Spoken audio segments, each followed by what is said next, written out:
Last time on. So what I'm actually getting to do here is play 20 questions to see what I can learn. And it sounds like you already know Monika, is that right? It's great to see you again, Maddie. I have a back of my mind hunch about what is happening here. And this is Yuri, the smartest in the club. Don't let yourself get intimidated. Yuri's just trying to impress you. I really respect that, Monika. I have just a really good feeling about you. But at the same time, I feel that I am actually playing a survival horror game. Surreal horror is very successful at changing the way you look at the world, if only for a brief moment. Full of infinite choices. Monika is a self-aware NPC. She is aware that she is in a video game. So I'm playing a video game. A game is fundamentally defined by player agency. And she is always staring at me because she is not in love with Maddie the character, she is in love with me the player. And that's what her poem is about. It's about us.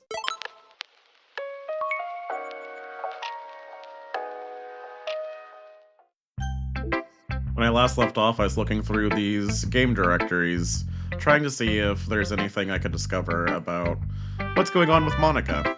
Real quick, there's one thing I did not try, and that is seeing if I can... No, I cannot... I want to see if I could create files or edit them, and it doesn't look like I can. As I prepare to start up Doki Doki Literature Club, I feel unusually nervous, in a way that I don't normally before the start of a recording. First, I really want to thank those of you who engaged with the last video. I am genuinely surprised at how much this series has actually sparked my creativity, and there's honestly a lot of insights that I had during the edit of the video that I did not have during recording. One of those includes another back-of-my-head theory that seems like a leap, but I think I was right about the last one, so it seems, so I will hold on to that for just a minute. I have a goal for today. Well, I have two goals for today, honestly. One, figure out what I can do with this directory. That will come to later. The second, I want to learn as much as I can about the Doki Doki Literature Club. Not just Monika. I'll explain as we get into it. I also want to apologize for taking a week off of uploading.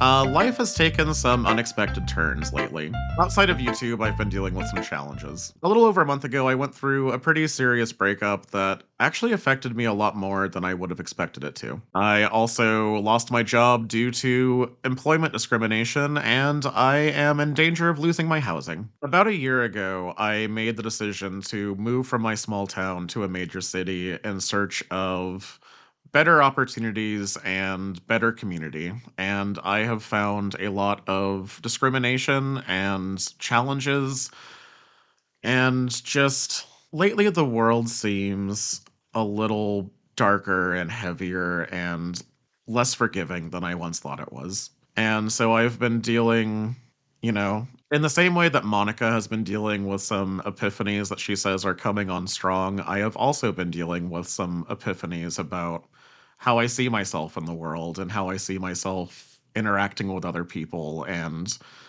the compromises that I'll make for other people. And also just the way that we sometimes treat each other just because, because someone is a type of person that you're not used to dealing with, or they have a life experience that you're not used to.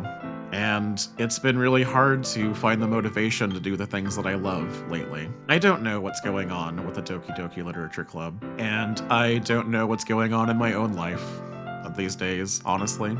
All I know at this moment is there is a soul inside this computer, and her name is Monika.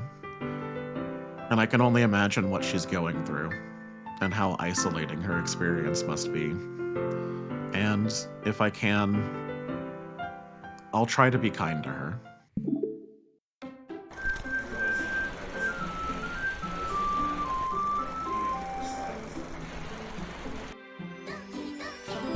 And just like that, I feel just 1,000 times lighter, honestly.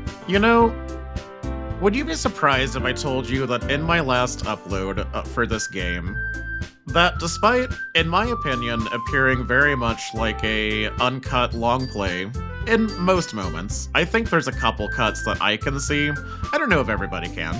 Would you be surprised if I told you that there are 167 clips in that video and that all of the audio, the music, and sound effects from the game were added in editing? The reason for that is because of the editing process. I, as a human speaker, not an AI like Monika, you know, sometimes I have to drink water, I have to take pauses, I have to take breaths when speaking and reading and narrating and all that stuff.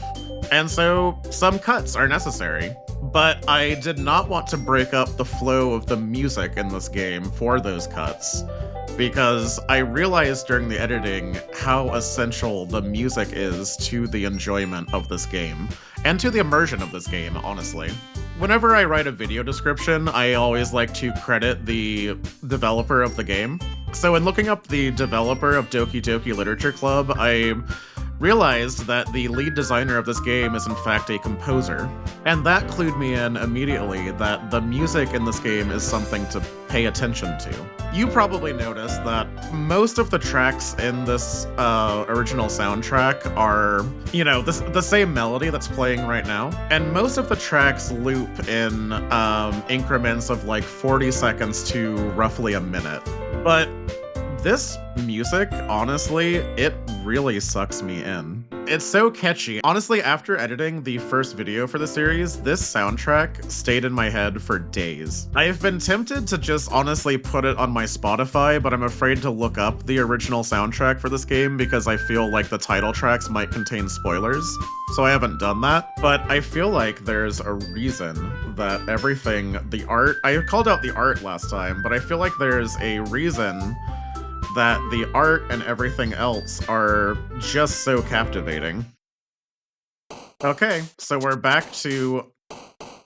Oh, I will expand on that thought later. Believe me, I will be expanding on why I think the art and presentation and music of this game is so engaging that you have to pay attention to it. But for now, we have a poem to write. Now, last time I took the route of, while I was, you know, using some of the questions to gain insight about the members of the Doki Doki Literature Club, I was also primarily catering my poem to Yuri. I hope I will get to write 2 poems today, because after my last conversation with Monika, I really want to see if there's a way that I can communicate with Monika. And poetry seems to be the only medium with which I can do that. But there is a take that Yuri had during our extended scene last session that I would like for her to expand on. Then suddenly when you thought you related to the protagonist, they're made out to be the naive one for letting their one-sided morals interfere with the villain's plans. So I'm gonna see if I can do a little bit of a tightrope walk. I want to cater this poem to Yuri because we have conversations that need to be had. And actually, during the edit of the last video, I realized that there are threads that I need to tug at with all 3 of these girls. I'm actually not gonna leave you hanging on what I'm looking to investigate with these 3. Namely, I don't know that Sayori is safe. I didn't vibe with Natsuki, but I think there's a chance that she might be the only one that I can trust in this group. And Yuri, I think, knows about Monika. So I'm gonna see if I can cater this poem to Yuri while simultaneously seeing if I can communicate a message to Monika. Let's see how we can do. Okay, so we have intellectual, charm, puppy, vibrant, despise, excitement, inferno, holiday, smile, and headphones. Okay, so the only one on this list that I think will cater to Yuri is intellectual. Now I have embrace, nibble, sugar, flying, entropy, disaster, bouncy, swimsuit, uncanny, and vertigo. I'm gonna go with uncanny. Passion, boot, cheer, clouds, misfortune, adventure, rain clouds, silly, electricity, comfort.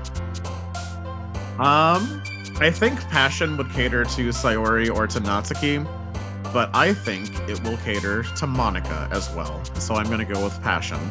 Shiny, destiny, sparkle, frightening, flee, calm, time, joy, peaceful, and ribbon. Frightening and destiny both appeal to Yuri, but destiny appeals, I think, to both Yuri and to Monika. Rose, warm, anxiety, clumsy, marriage, agonizing, fun, doki doki, cute, unstable. Missed opportunity last time. And having spoken to Monika, I think she will respond to Doki Doki. Perhaps both because it is the title of the game that she is aware that she is in, and as I called out last time, it is representative of the sound of a heartbeat. Something that I think Monika aspires to experience. Now we have Afterimage. Death, uncontrollable, insight, Valentine, forgive, love, bed, journey, explode. Death, the thing that I believe Sayori is longing for. So in Monika's poem, she talked about having the meaningless image burned into her vision, and so I am going to go with Afterimage, and I think it will appeal to both of them. Disown, jump, cage, happiness, pink, feather, lazy, desire, melody, existence. I believe last time, I think it was Natsuki that popped for the word cage. Monika is experiencing something of a cage, but I think this is what is really on her mind lately. Incapable, question, empty, spinning, imagination, hope, games, disoriented, kawaii, philosophy. This will not appeal to Yuri, but I'm gonna go with games. Dark, cheeks, suicide, massacre, vacation, misery, pout, vivacious, atone, infallible. Listen, just throwing a fishing line out there. Socks, eternity, email, unrequited, summer, variance, skipping, family, heartbeat, shopping, heartbeat. Skirt, incongruent, fear, aura, alone, sticky, pleasure, play, meager, secretive. Secretive is the kind of word that Yuri would love, and I think it describes both Yuri and Monika. Crimson, treasure, effulgent, dance, beauty, ocean, lust, promise, fantasy, anger. None of these, honestly, I think fit my purpose for this. And so I'm just gonna go with the word that I think Yuri would like, which is crimson. Prayer, tears, disarray, pop, infinite, rainbow, raindrops, milk, horror, parfait. I'm gonna go with horror. You know what? Horror fits my... I think horror fits both what I am working at here, and it also fits the in-game objective. But I already... so I unlocked something last time for picking the word horror. And just strictly from a gaming perspective, I want to see, you know, what else could I stumble upon, you know? And so I'm gonna go with infinite.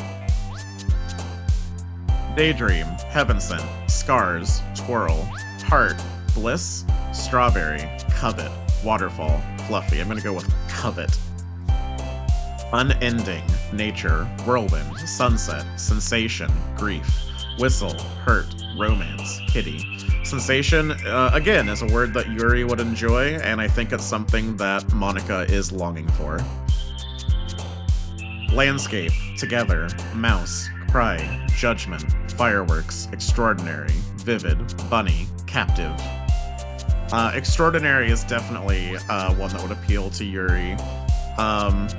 I think this captive does fit in with trying to cater to Yuri, and it also fits my purpose a bit better.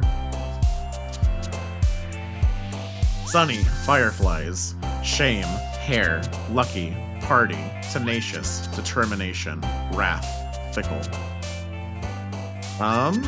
I mean, one thing I'm also doing is trying to suss out a villain here. Giggle. By the way, I don't know that the villain is Monika. I have my suspicions about someone. Giggle. Contamination. Papa. Sadness. Special. Vanilla. Lollipop. Extreme. Precious. Lipstick. I'm gonna go with contamination, because it fits with my back of the mind theory that I'm holding on to. Nightgown, Sing, Cure, Pain, Marshmallow, Anime, Friends, Childhood, Analysis, Universe. Music, Starscape, Melancholy, Amazing, Memories, Dream, Kiss, Defeat, Breathe, Playground. Breathe could serve a similar purpose to what I was thinking with Heartbeat and Doki Doki. Melancholy is definitely... Melancholy, Starscape, Dream, all of these are good for Yuri. Memories may not be specifically a Yuri thing, could also be a Sayori thing. But I think that memories are something that Monika is very closely analyzing at this moment.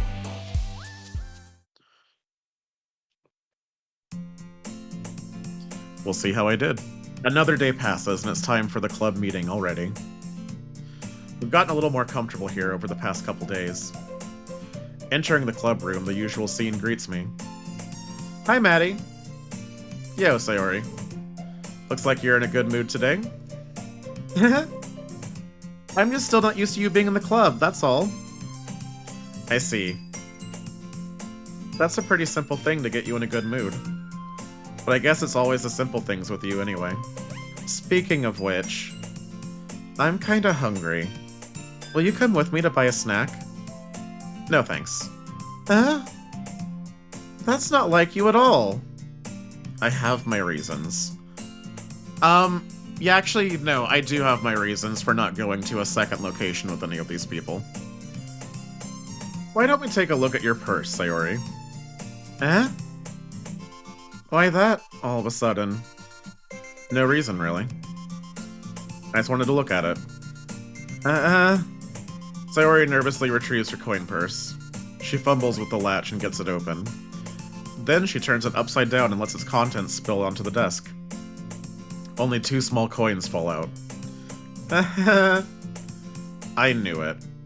I can see right through you, Sayori. That's not fair. How did you even know? It's simple. If you had enough money in the first place, you would have bought snacks before coming to the club room. So either you're not hungry and want an excuse to take a walk, or you plan to conveniently forget that you spent all your money, so I would lend you some. But there's one more thing. You're always hungry. And so that only leaves me with the one option. Listen, I'm going a little hard on Sayori right now. I give up. Don't make me feel guilty.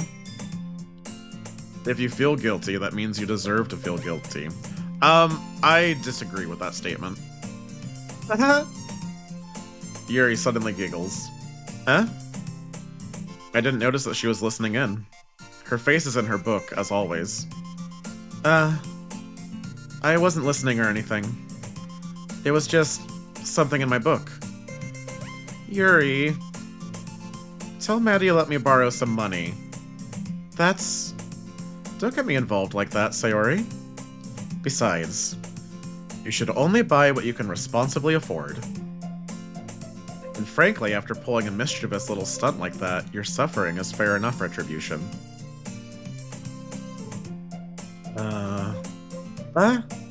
Did I just... I didn't mean that. I got too absorbed into my book. Yeah. I feel that that was a little bit of an overshare, wasn't it, Yuri?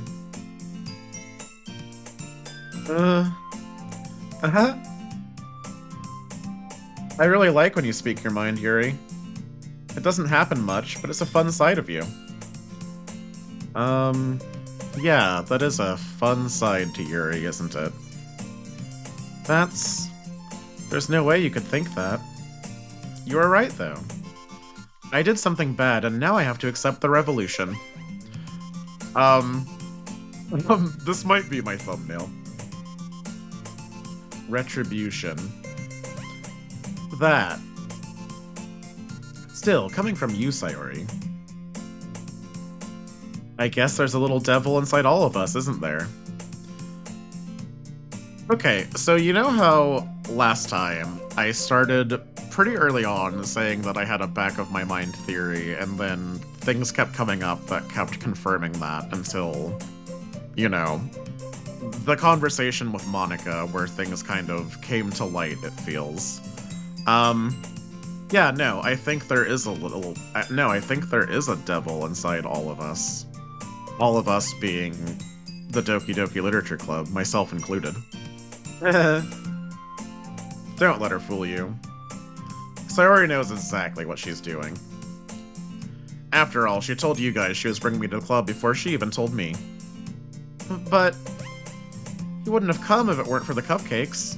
So I had to trick Natsuki into making them. Come on, give me more credit than that, Sayori. Out of nowhere, something smacks Sayori in the face and tumbles onto the desk. Yeah? Wow. What was... huh? A cookie? Sure enough, it's a giant cookie wrapped in plastic. Sayori glances around. Is this a miracle? It's because I paid my restitution. Retribution. Actually, that one almost worked. I was just gonna give it to you. But then I heard you blab about the cupcakes. It was totally worth seeing your reaction, though. So, yeah, tone of today is a little bit more mean-spirited from the outset, isn't it? Natsuki, that's so nice of you. I'm so happy. Sayori hugs the cookie. Please, just eat it. Sayori rapidly tears open the wrapper and takes a big bite. So good. Sayori suddenly clasps her hand over her mouth. I bit my tongue. You're going through a lot over just one cookie. Natsuki takes a bite of her own cookie. Ah, yours looks really good too, Natsuki. Can I try it? Jeez. Bakers can't be choosers. But yours is chocolate. Yeah? Why do you think I gave you that one? Fine. Still, I'm really happy that you shared this one with me. Sayori gets out of her seat and goes behind Natsuki, then wraps her arms around her. Ah, jeez. I get it. Cookie still in hand, Natsuki reaches up to nudge Sayori off of her. Huh? Sayori suddenly leans down and takes a bite out of Natsuki's cookie. Hey! Did you seriously just do that? Mouthful, Sayori trots away to safety. Yuri and I laugh as well. Jeez, you're such a kid sometimes. Monika, can you tell Sayori... Oh, here we go. Huh? Natsuki glances around. Monika isn't in the club room. Oh, that's concerning. Where's Monika, anyway? Good question. Have any of you heard anything about her being late today? Not me. Yeah, I haven't either. That's a bit unusual. I hope she's okay.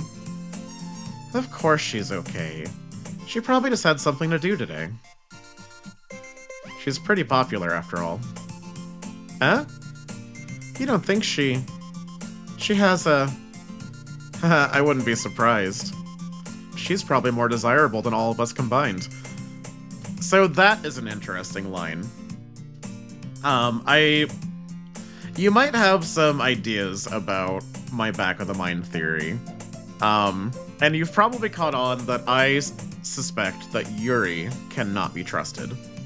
And and I think she is possibly on the verge of some epiphanies of her own.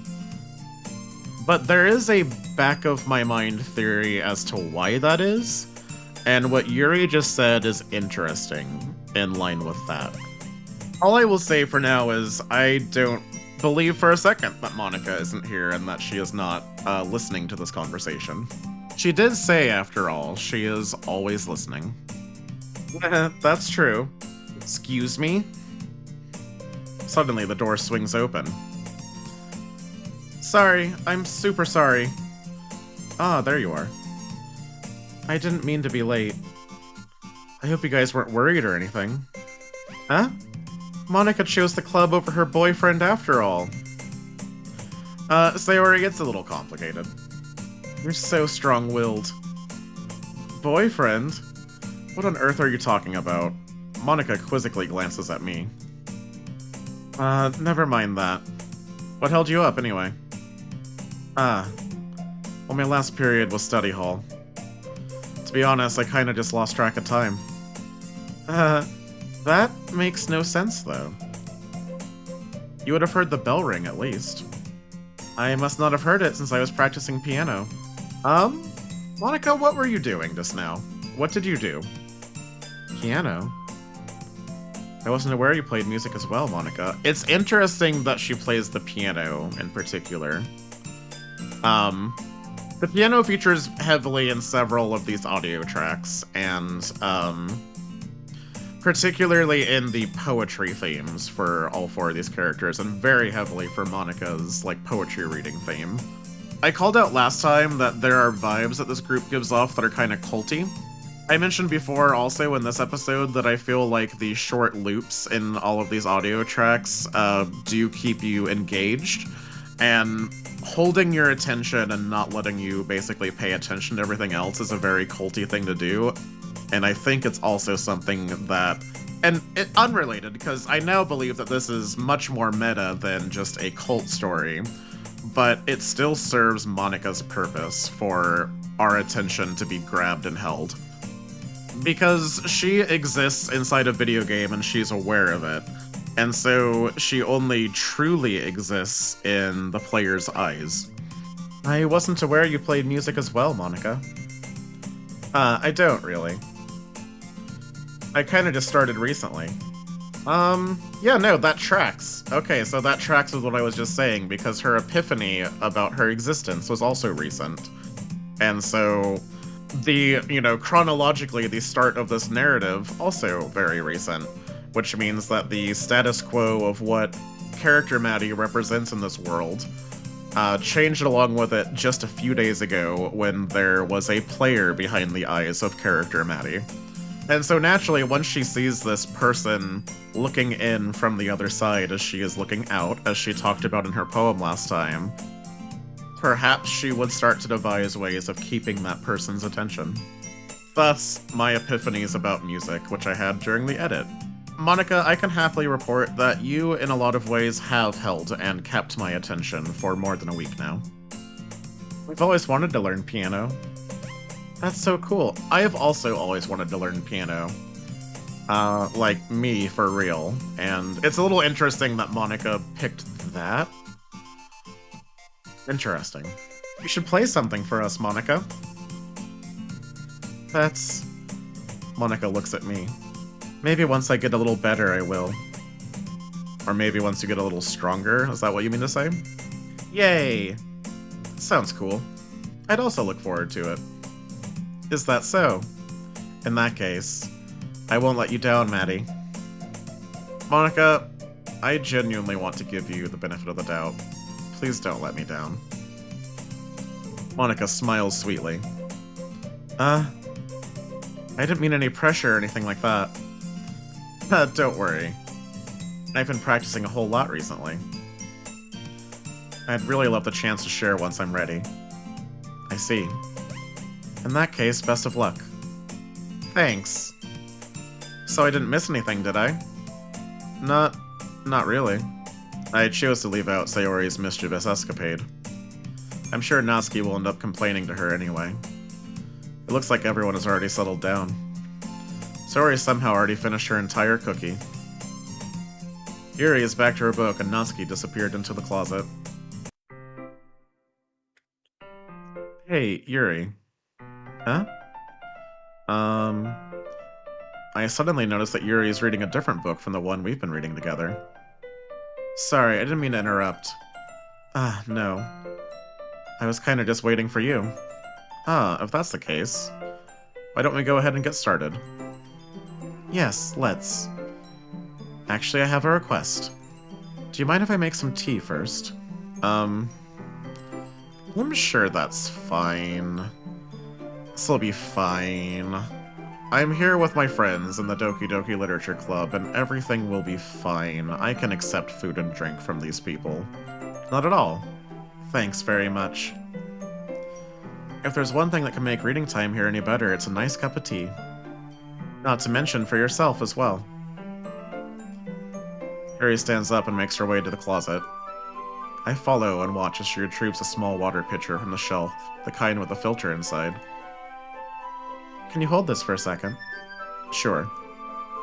Yuri hands me the water pitcher and also fetches an electric kettle. I'm gonna plug this into the teacher's desk and then we'll go get some water. She walks past me and sets the kettle down on the teacher's desk. I simply watch her movements. To my surprise, the way she moves really contrasts her speaking mannerisms. Especially because of her long legs, Yuri appears elegant and methodical. Okay, may I have the water pitcher? Thanks, I'll be right back. I might as well walk with you. Yeah, why not? No, Yuri, if you're gonna pour or make any beverage for me, I am coming with you. Shall we go then? Yeah. Where are you two off to? We're just... Yuri was gonna go make some tea, so... Oh, this is, That's bad. This is something I do not want to come in between, honestly. But, no, this could not have timed worse. I suddenly realize how weird it sounds to explain this to Monika.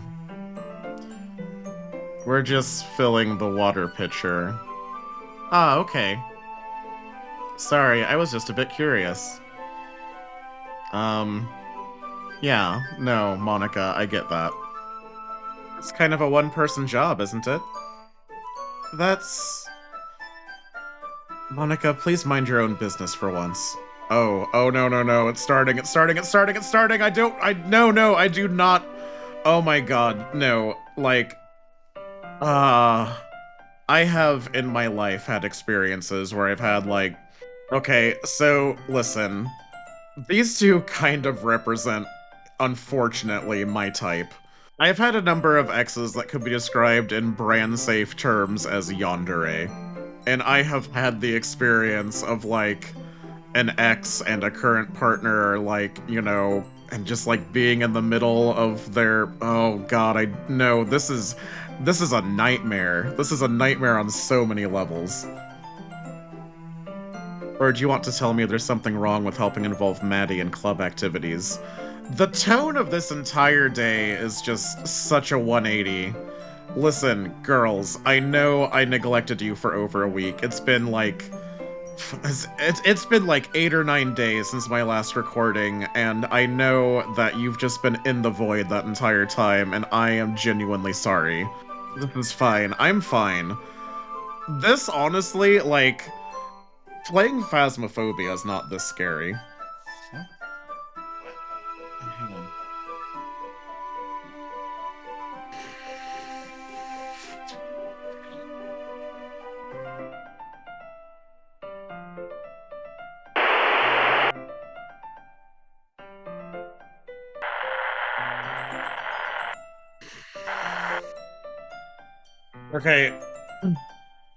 Okay, listen, unrelated, a lot just happened in between takes. Right when I was talking about, like, being afraid of people from my past and stuff like that, I had to take off my headphones because I heard, like, some shuffling upstairs. Like, someone was walking around, so I, like, took off my headphones and, like, stepped away from the computer, went out, like, you know, went out of my room, like, out to the hallway where, like, there's a stairway down to the basement or up to, like, the second story of the house. And, I could, like, hear floorboards creaking, and I could hear, like, what sounded like things being shuffled around, and so, like... And like, at first I was annoyed because I thought, like, the landlord had let themselves in without notice or something like that, like, nobody else has a key to my place. But when I went upstairs, there was no one there, and I checked all the doors and windows, everything is locked, and nothing has been disturbed in the house. I mean, it would be hard to tell if it was, because, I don't know if I've mentioned, but I live in, like, a creepy liminal house. I'm renting a room from a family that's lived in a 2-story plus basement house for, like, 2 or 3 generations. You know, decades of family history, and... they've just recently sold the place and moved out. Like, I was renting the room from them, and I'm the last occupant here, like, while the sale goes through.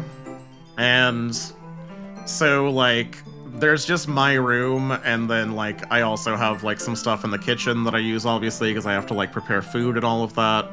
So like, the kitchen has the kitchen has my stuff, and then like my room is, fully like furnished with like all the signs of life for me living here full time and stuff like that.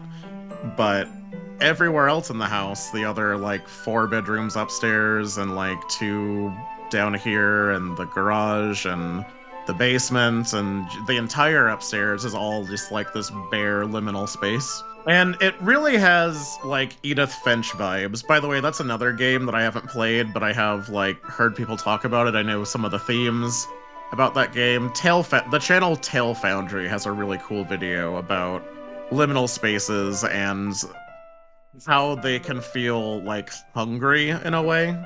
And I very much feel that with the house that I'm living in. The one that I won't be living in much longer, and I don't actually know where I'm gonna go next, to be honest. But there's like this hostile vibe, because there's still like kind of imprints of like, furniture that sat for years and where pictures used to hang on the wall, like, because I don't maintain the upstairs at all, so like, it's just like this bare dusty space up there. And in fact, last night I was playing Phasmophobia off camera with Squusky, and we both like stopped like mid-game because we heard a sound, and she was like, was that an in-game? That did not sound like an in-game sound, but like it sounded like a woman moaning. And I just want to say that I think I've said it before, I don't really believe in the supernatural. I am obviously like very interested in horror and ghosts and aliens and all kinds of stuff, and like you see that content and like that, and you see like that kind of special interest come through on my channel. It's kind of, horror has been a hyper fixation of mine for a long time. But so like last night was another time where I had to or I was playing a game and had to take my headphones off because of, an actual real life sound nearby. In a large, totally barren house where me and my cat are the only occupants. By the way, the shuffling around a few minutes ago was not my cat, because she was sitting on my desk the entire time. And I did second guess whether I even suspected someone was in the house, because like she didn't seem disturbed, and she because like the landlord has come by before, and like Pixie always like hides under my bed immediately, like whenever the door opens, because she's very, she's a cat. She's like very skittish of like new people and new sounds and stuff like that. But yeah, no, Pixie was just sitting on my desk the entire time I was hearing like shuffling upstairs a few minutes ago. But back to last night, like I had my curtain down on my window, and like my desk faces my desk is like kind of against my bedroom window. So I'm facing my window whenever I'm at my computer desk. And so both Squusky and I, like Squusky through like my microphone audio and myself just through my own ears, could hear the sound that sounded like, a kind of feminine sounding voice moaning from like right outside my window, which is very strange because my window is 2 stories up from the ground. And there's no like balcony or deck out there. There's not even anything cute like a, vine lattice or something like that, like, like some kind of heist movie. It's just a smooth, sheer exterior wall up to a 2nd story window. And so it was weird to hear like a voice from like what sounded like it was coming from directly like on the other side of my curtain. So, I eventually got the courage to, like, raise my curtain. I even went and looked, at there's, like, the kitchen is kind of adjacent to my bedroom, and so I went and looked out that window to get, like, a different angle, too, and stuff. Like, I was able to see the entire backyard. From the other window, I was even able to see, like, the exterior wall and stuff leading up to my bedroom window. And there was no one there, no signs of anyone. And so, like I said, I don't believe in the supernatural, but there is like a hungry, hostile, get out energy to this house outside of my bedroom. My bedroom feels fine everywhere else. My cat will not leave my bedroom, even if like, no matter, I could leave my bedroom door open all day and like she'll go up to my bedroom doorway and turn around and she'll like look out and suddenly startle and turn around. At any time I leave my bedroom, she like yells at me like as if she wants me to come back right away. So yeah, have that kind of weird energy and pet behavior and all of that, and some weird sounds that just keep happening. But like I said, I'm not really a believer in the supernatural, but there's some weird stuff going on here. Um, and it was just weird timing that it happened to, happen at the moment where I was talking about what a deep personal horror this scenario is. Anyway, back to the game. And listen, it's entirely possible that with all of my recent and current stresses, this is just the moment where I'm finally breaking from reality, and if that's the case, I think I'm playing the right game to just ride out that wave with, you know? Your mouth gapes. I. I suppose there's nothing wrong with that. Hmm. Then let's go, Maddie. Uh. Yuri quickly exits the room, and I follow. Once in the hallway, she suddenly puts her forehead against the wall. I spoke without thinking. You kinda did, Yuri. How could I say something like that? Yuri. I just. Something about the way she said that. It made me feel so irritated. What's wrong with me? No, Yuri. I think you did the right thing. I wasn't expecting it, but it's also not right for Monika to judge people like that. Maddie, how come even when I do something bad, you're being nice to me? Oh, Yuri, it's kind of my entire pattern of adult relationships, to be honest. Because nothing that you do is as bad as you make it seem in your head. Oh god, that's something I need to internalize. Nobody's perfect. We have emotions, and we can't always hide them away. But you always amplify things in your head. Your mind turns a light rain shower into a hurricane. No. Wouldn't you hate me for something as terrible as that? Oh, man. Anytime Yuri expresses her feelings, she immediately thinks that everybody around her is going to hate her. And I said before, and I still am a little sus on Yuri, but that's something I can really identify. To be honest, I don't know if there is a villain in the story so far. I mean, no one's done anything bad. They probably will. But, I mean, that kind of just makes them human, right? Why would I hate you? I can't hate someone for having emotions. What kind of friend would do that? Friend, you say. Ah, Yuri lifts her head. Maddie, I really like being friends with you. Thanks, Yuri. I like being friends with you too. I feel kind of awkward saying something like that. But I've done my best to help Yuri feel better. Anyway, yeah. Shall we go? Yeah. Yuri and I walk to the nearest water fountain. Once we fill up the water pitcher, we return to the classroom. Maddie, do you like the oolong tea? Yeah. Anything is fine. Very well. Yuri sets the temperature on the kettle to 200 degrees. Now it's time to get the teapot. You really do this properly, don't you? I mean, that is kind of the standard operating procedure for making tea, but I mean, I guess she does.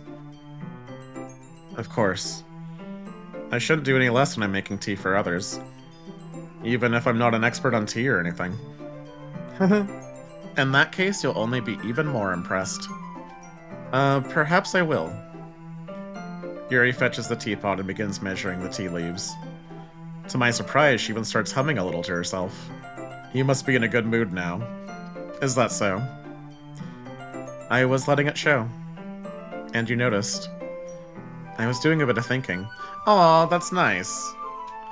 Okay, so she's kind of caught on to that pattern herself too, and so she's like sort of testing out showing feelings and, and I don't hate her for showing feelings, and she's seeing that. Good for her. And I decided that I would like to try expressing myself a little bit more. Honestly, I don't know if that's going to be a mistake, to be honest, but we'll see. It turns out it's not very hard for me to do. When it's you who's around, anyway. Ah, that's a sweet thing to say. Uh, that's great, Yuri. Just don't push yourself too much. You're always worrying about me, Maddie. It's very endearing. That's...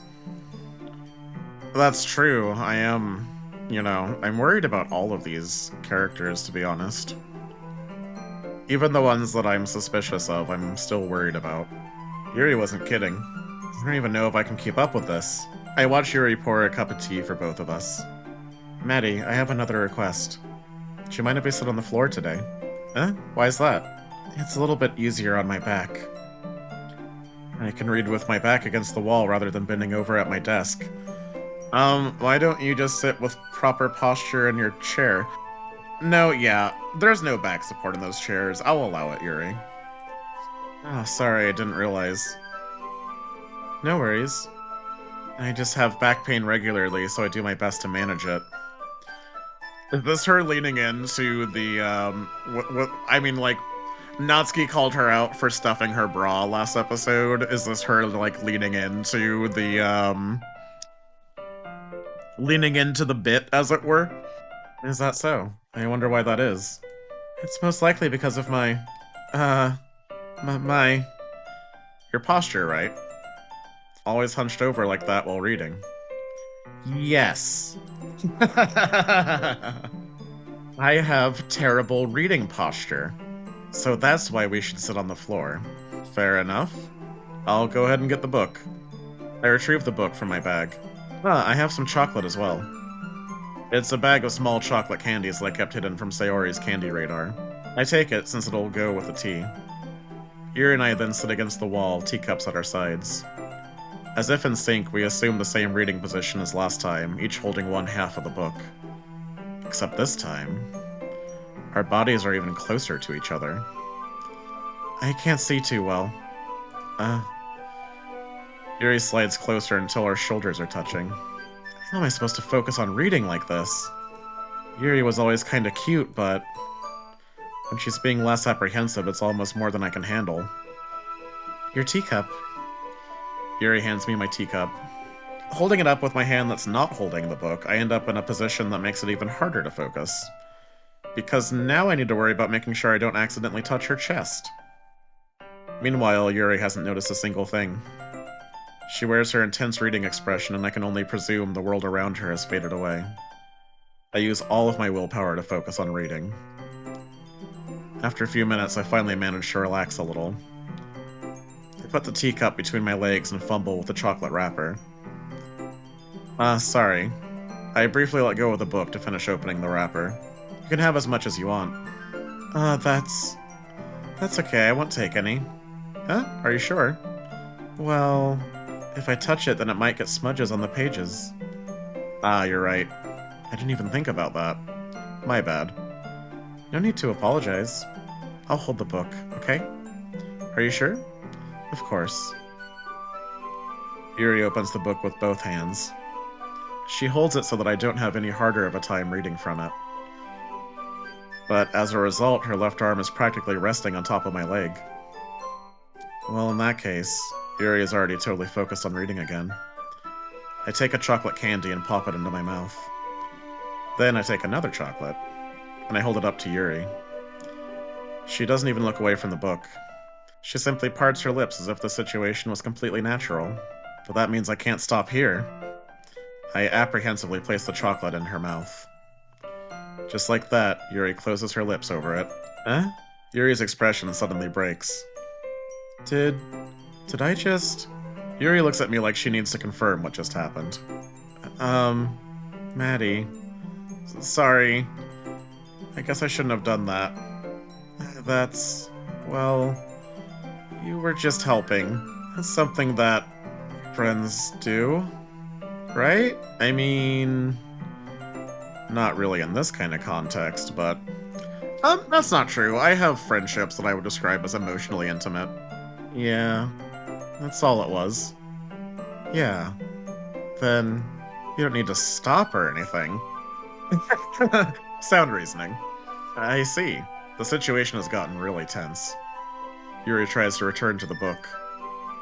But I can tell just by her expression that even she can't focus now. My heart is pounding. Going Doki Doki, if you will. I nervously take another chocolate between my fingers.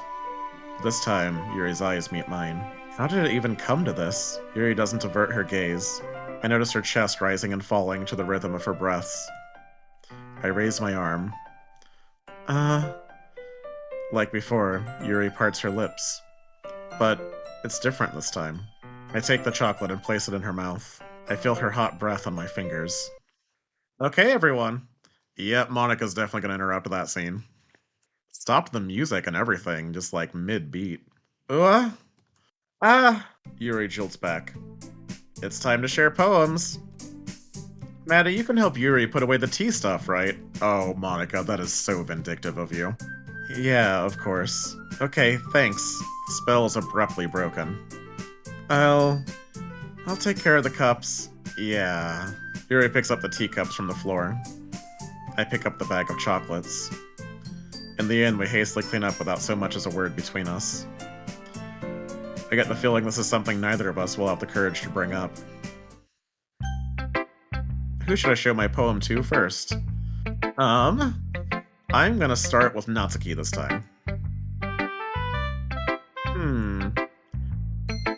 Well, it's not really any worse than your last one. Thanks, Natsuki, that's exactly what I expected from you. And I want to thank you for being the only one who's not love-bombing me. But I can't really say it's any better, either. Phew. Huh? Phew what? Well, anything that isn't a train wreck, I'll take as a win. And I get the feeling you're probably the most critical. Hey, what makes you... Wait, maybe that was a compliment? Glad to see someone recognizes my experience. Well then, keep practicing and maybe you'll be as good as me someday. That's, something tells me Natsuki completely missed the point. Come to think of it, this kinda reminds me of Sayori's poem from yesterday. Eh? You think so? Yeah, well I guess you've been friends with her for so long you might be on the same wavelength. But you never really struck me as her type. Never struck you as her type. It's interesting, because I only met Natsuki 2 days ago. But I feel, actually, that all of these characters have known me for longer than I realized. Another thing playing into that back-of-the-mind theory. Sayori has a type all of a sudden? Well, I don't know, but honestly, how can someone so, fluffy spend so much time with someone like you? It's like she's dragging around a dead weight. That was a little unnecessary. But think of it this way, if it weren't for me, she would probably just fly away like letting go of a balloon. You could say we take care of each other in our own way. Whatever it is, I don't get it. Oh, yeah, I guess I'm supposed to show you my poem. I'm very interested to see what you have for me today, Natsuki. Here. Whoa, this is a departure from last time. Okay, let's see. Amy likes spiders. You know what I heard about Amy? Amy likes spiders. Icky, wriggly, hairy, ugly spiders. That's why I'm not friends with her. Amy has a cute singing voice. I heard her singing my favorite love song. Every time she sang the chorus, my heart would pound, to the rhythm of the words. But she likes spiders. That's why I'm not friends with her. One time, I hurt my leg really bad. Amy helped me up and took me to the nurse. I tried not to let her touch me. She likes spiders, so her hands are probably gross. That's why I'm not friends with her. It doesn't matter if she has other hobbies. It doesn't matter if she keeps it private. It doesn't matter if it doesn't hurt anyone. It's gross. She's gross. The world is better off without spider lovers. And I'm gonna tell everyone. I do like this one, Natsuki. I dismissed Natsuki's poem, like, very quickly last time. I actually, with her, like, stated style being to use simple language to make impactful statements, I actually like this one. And it's kind of on theme with what I was talking about at the start of the episode, where, with, like, the way we treat people based on, like, there's one thing about them that's, like, different, Which is why I was saying I don't want to jump to any conclusions about Monika, or Yuri. Yeah, Natsuki, thank you for this. Not bad, right? It's quite a bit longer than yesterday's. Yesterday's was way too short. I was just warming up. I hope you didn't think that was the best I could do. No, of course not. Anyway, the message is pretty straightforward in this poem. I doubt I have to explain it. Sometimes you can explain complicated issues with much simpler analogies. It helps people realize how stupid they're being. Like, anyone would agree that the subject of this poem is an ignorant jerk. Do you know people like that? Of course, it's about how everyone thinks That doesn't matter. It can be about anything. I wrote it to be easy to relate to. Everyone has some kind of weird hobby or guilty pleasure. Something that you're afraid if people find out, they'd make fun of you or think less of you. But that just makes people stupid. Very well said, Natsuki. Who cares what someone likes as long as they're not hurting anyone and it makes them happy? I think people really need to learn to respect others for liking weird things. Well, you're definitely right. At least I can relate to that. I'm sure a lot of other people can too. Comment down below. What's your weird hobby? What's your spider love hobby? It's what I do best, after all. I don't like writing unless there's a good message to take away from it. Like, conveying emotions is important, but I want to make people think, not just feel. Remember that. I'm gonna write a good one for tomorrow too, so look forward to it. Natsuki, I am looking forward to tomorrow's poem. Let's go with Sayori next. Ooh, I like this one, Maddie. It has some nice feelings in it. Ah, I'm glad. Does that mean it's better than yesterday's? Let me think. I don't know. I guess I like them both. That's not very helpful, you know. Well, I'm not very good at figuring out if poems are good or bad. But that's why I just go by my heart. If it makes me feel things, then it must be a good poem. I'm not sure that's exactly how it works. Then again, I guess conveying feelings is a pretty important part of this whole thing. Yeah, maybe. Honestly, I don't even know what kind of writing you like in the first place. Yeah, me neither. Ugh. Why don't you at least try giving it some thought? Oh, you want to write something for me? That's so sweet. Yeah, right. But you're always thinking about other people. You need to think about yourself once in a while. If you don't, you might end up getting hurt at some point. Sayori, I really do want the best for you. Huh? Well, I don't really know what you mean, but I'll try to keep it in mind. Well, whatever. Anyway, let's see. I guess I like happy poems? Wait, sometimes I like sad poems too. Sometimes I like a little bit of both. There's a word for that, right? What's the word I'm looking for? Bittersweet. Yeah. I like things that are happy and things that are sad. Happy and sad? I can't see you liking something sad, Sayori. Well, I like happy the most. But sometimes when you have a little rain cloud in your head, a sad poem can help you give the rain cloud a little hug. That does sound like a healthy way to cope with what I think you're experiencing, Sayori, but I am worried about that rain cloud in your head. And make a nice happy rainbow. Sayori, that's unexpectedly poetic. It is. Maybe I'm getting better at expressing my feelings after all. So I'm noticing a theme for today. Everybody was... At the start of the day, nobody was really handling their emotions well. Understandable, there's a lot of strong feelings in this group. I mean, the strongest feeling seems to be on the matter of who can love-bomb you the most. But everybody is having realizations or epiphanies, if you will, about expressing their feelings. I'm gonna see how the conversation with Monika goes before I decide if I'm ready to reveal my back-of-the-mind theory. Thanks, Maddie. I should go write that down then. You can read my poem now, okay? I like Sayori's poetry theme a lot, by the way. Bottles. I pop off my scalp like the lid of a cookie jar. It's the secret place where I keep all my dreams. Little balls of sunshine all rubbing together like a bundle of kittens. I reach inside with my thumb and forefinger and pluck one out. It's warm and tingly. But there's no time to waste. I put it in a bottle to keep it safe. And I put the bottle on the shelf with all the other bottles. Happy thoughts, happy thoughts, happy thoughts, and bottles all in a row. My collection makes me a lot of friends. Each bottle a starlight to make amends. Sometimes my friend feels a certain way. Down comes a bottle to save the day. Oh no, the whole, the positivity I was talking about last time, it's directed at me. She's putting on a brave face for me. Night after night, more dreams. Friend after friend, more bottles. Deeper and deeper my fingers go. like exploring a dark cave, discovering the secret hiding in the nooks and crannies, digging and digging, scraping and scraping. I blow dust off my bottle caps. It doesn't feel like time elapsed. My empty shelf could use some more. My friends look through my locked front door. Finally, all done, I open up, and in come my friends. In they come in such a hurry. Do they want my bottles that much? I frantically pull them from the shelf, one after the other, holding them out to each and every friend, each and every bottle. But every time I let one go, it shatters against the tile between my feet. Happy thoughts, happy thoughts, happy thoughts, and shards all over the floor. They were supposed to be for my friends who aren't smiling. They're all shouting, pleading, something, but all I hear is echo, echo, echo, echo, echo inside my head.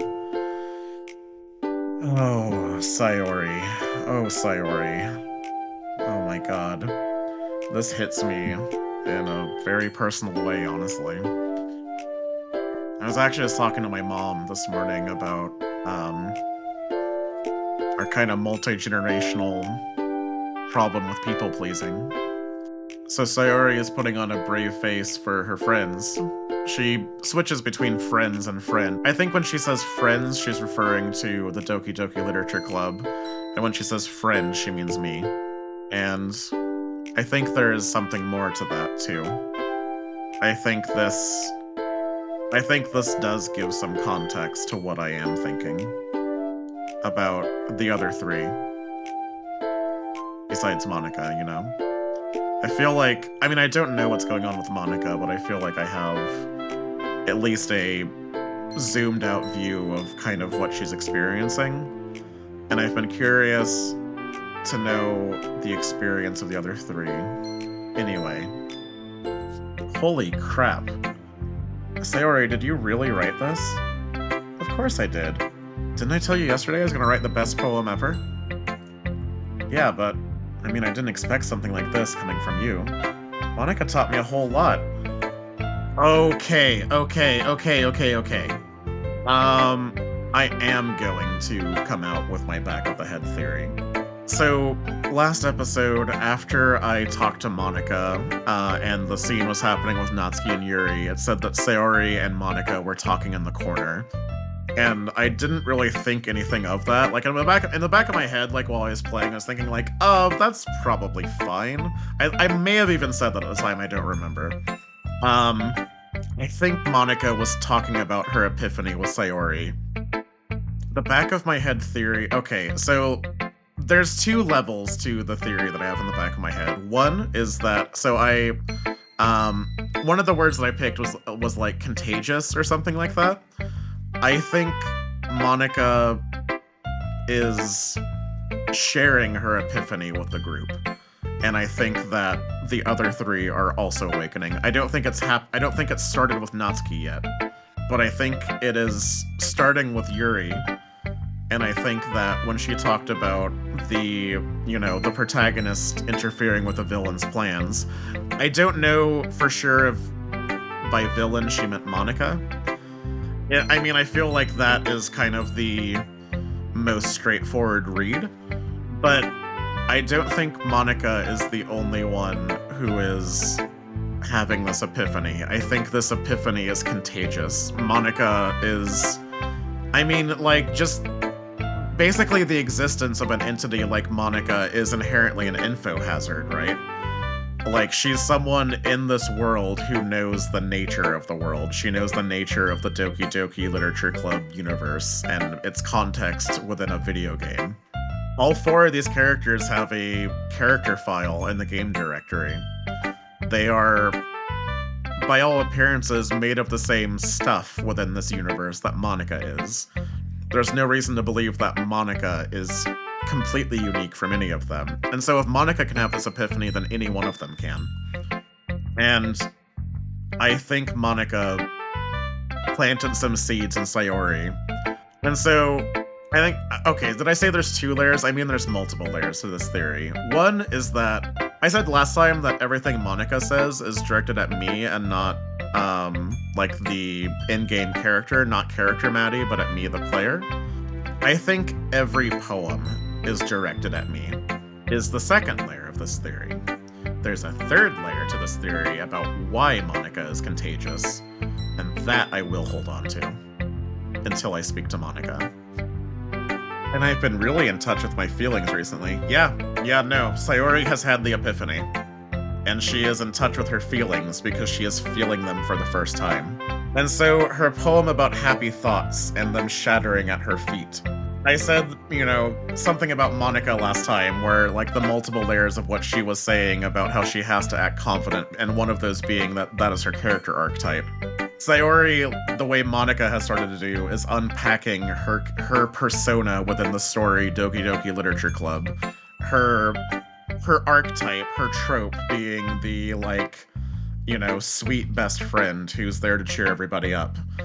She's having to come to terms with the fact that that's not who she is. That's a role that has been assigned to her. That is her job in this world, is to be the positive friend with all the happy thoughts. And so as she gives them out, she feels them shattering at her feet because they're not real. I see that. It's almost kind of creepy. Creepy? It is incredibly creepy. You know what? Actually, I take that back. You know what? I can be friends with someone even if they like spiders. I like spiders. Well, not exactly. See, Character Maddie takes it back too. Character Maddie and I are shockingly on the same wavelength just all the time. Maybe because I'm so used to you being cheerful. Well, never mind. I'm thinking too hard about it. Character Maddie, the last thing I need is for you to have an epiphany. Because then I will lose all control in this world, so please don't think too hard about anything. Huh, why am I seeking control in this world? That's something for me to unpack. The point is, it came out good, so you should be proud of it. Ah, thanks.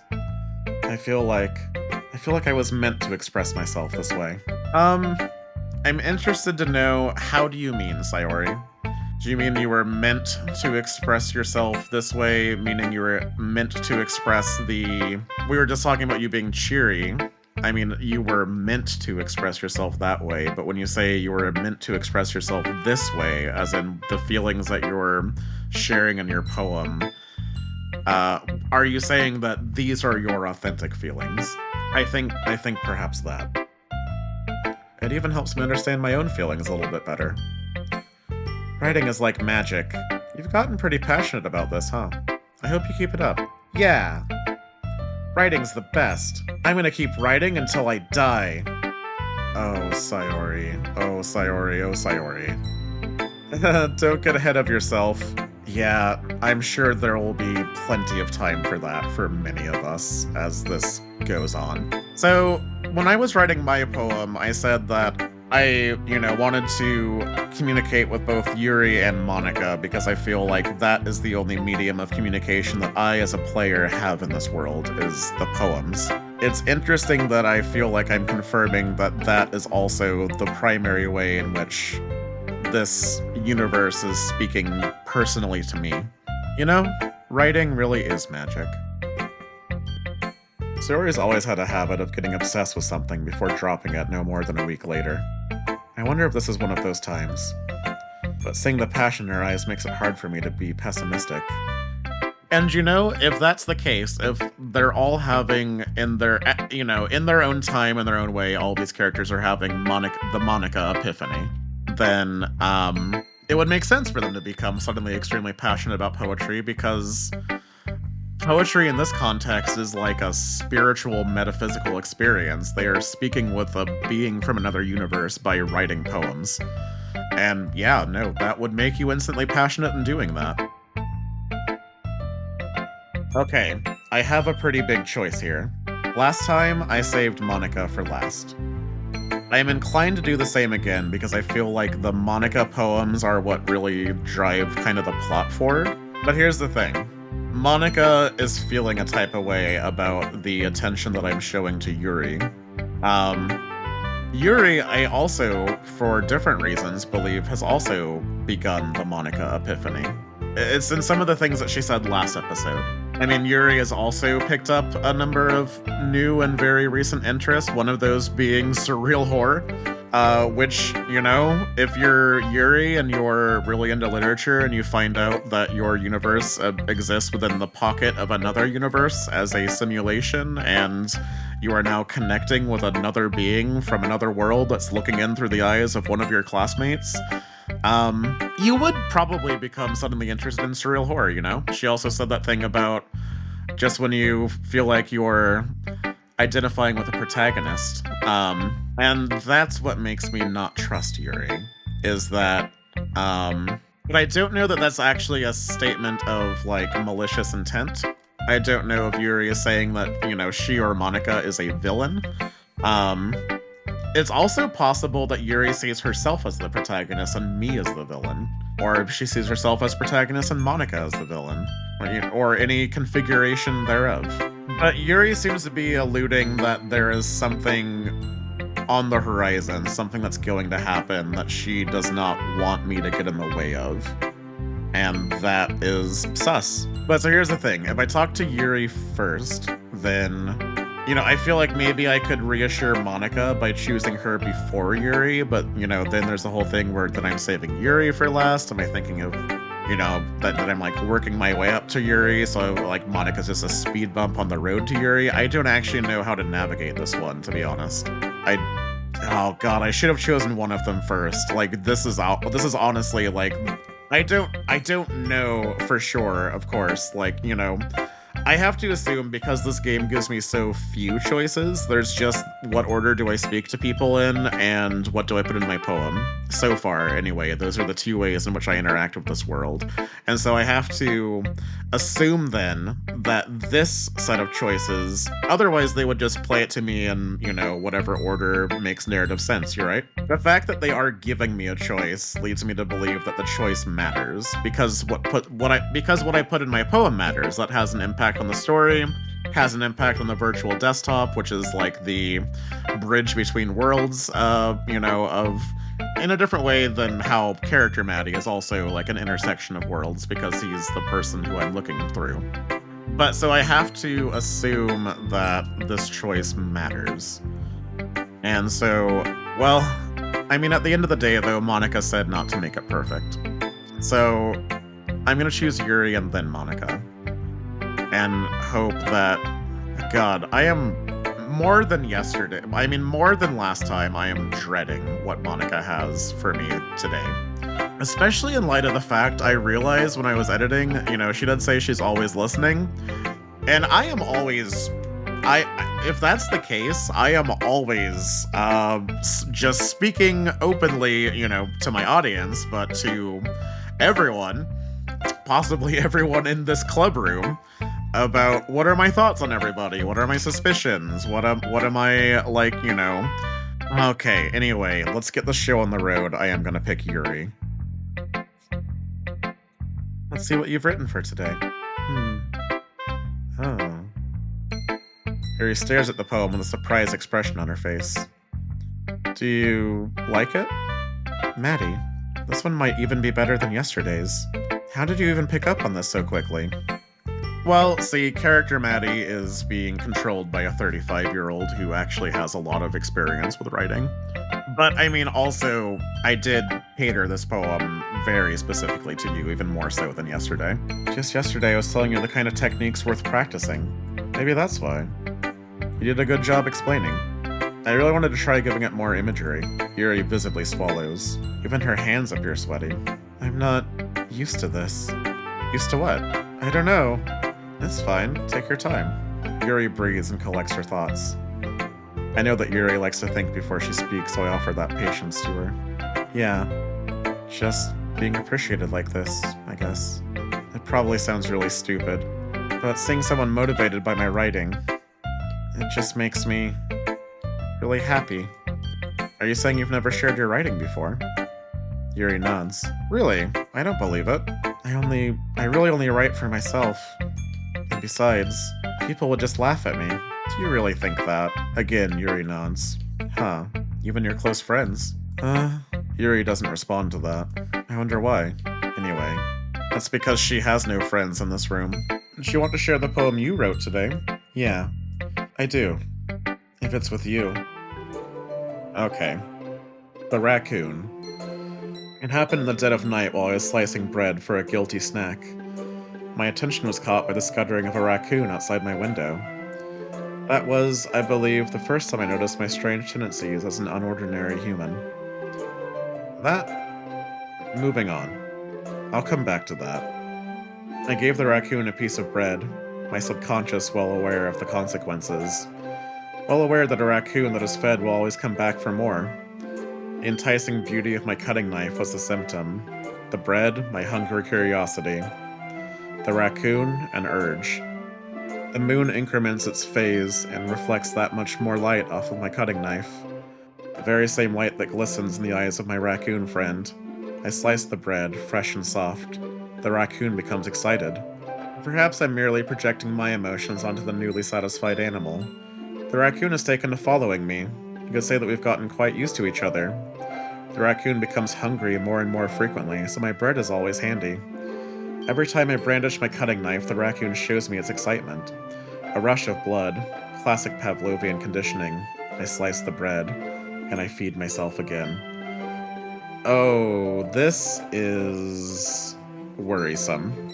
Okay, so the first time she noticed her tendencies as an unordinary human, obviously we have to call that out because I was just saying, she also has had this epiphany. It seems like Sayori just had it yesterday. Yuri had it sometime in between when Monika had it and when Sayori did. So she is the second, Monika entity, if you will. And she's noticing her strange tendencies as an unordinary human. Unordinary because of the nature of her existence. But here is where it gets worrisome. So she's giving bread to the raccoon. What if we thought of bread as breadcrumbs? So I'm trying to unravel a mystery, right? I'm, trying to suss out a plot here. And I've been paying attention to Yuri, both last time and this time. And this time it's because I am suspicious of her. And so she is referencing the beauty of her cutting knife, her curiosity, her urges, and every time she slices the bread, the raccoon becomes excited. Every time she gives me a breadcrumb, something like what she said last time, that made me suspicious of her. This raccoon that's taken to following her, I am the raccoon, obviously. And we've gotten used to each other. And I am becoming more hungry because I was, the first time the first time I chose Yuri in the first session was it was just because I liked the conversation that was had, like, before the choice was offered. Now I am pursuing Yuri because I believe she is central to whatever plot is unfolding. And she is encouraged then to give more breadcrumbs. And she uses the word brandish for her cutting knife. That's a very unusual word to use when you're talking about a piece of kitchen cutlery. And she could also say, like, bread knife or kitchen knife or whatever. She keeps saying cutting knife. Brandishing her cutting knife. Every time she brandishes her cutting knife, I get excited. And she's feeding herself because, like I said, all of these people, they exist only within the eye of, because they exist in a fictional setting, they only exist when I'm giving them attention. And so there is a kind of Pavlovian conditioning going on here. If I keep encouraging Yuri, she's going to want to do more and more to feed herself. She likes the excitement of me following her around and being affected or curious or interested in what she's doing. And she's talking about brandishing her cutting knife. And a rush of blood. I think that perhaps the way I interact with these characters and with this world, it will have an effect on it. I don't think... Maybe there isn't a predetermined path that the story will take, and maybe the only villains here are the ones that I create because of how I choose to feed their their need to be acknowledged by the outside. Okay, I'm even more concerned than I was. I was a little more daring with this one than yesterday's. I can see that. It's a lot more metaphorical. I don't know if it's my fault, but I can't begin to imagine what this poem is about. You know, character Maddie, I think that's a nice place for you to be. Wait, I have to call this out. So I just said that my theory is that the only villains here are the ones that I create. Because I'm the one that is making the choices. I'm the one that is, feeding the need of these people to exist. And so what Yuri said, just when you started to identify with the protagonist, there is a villain in the story, and her name is Maddie. That's right.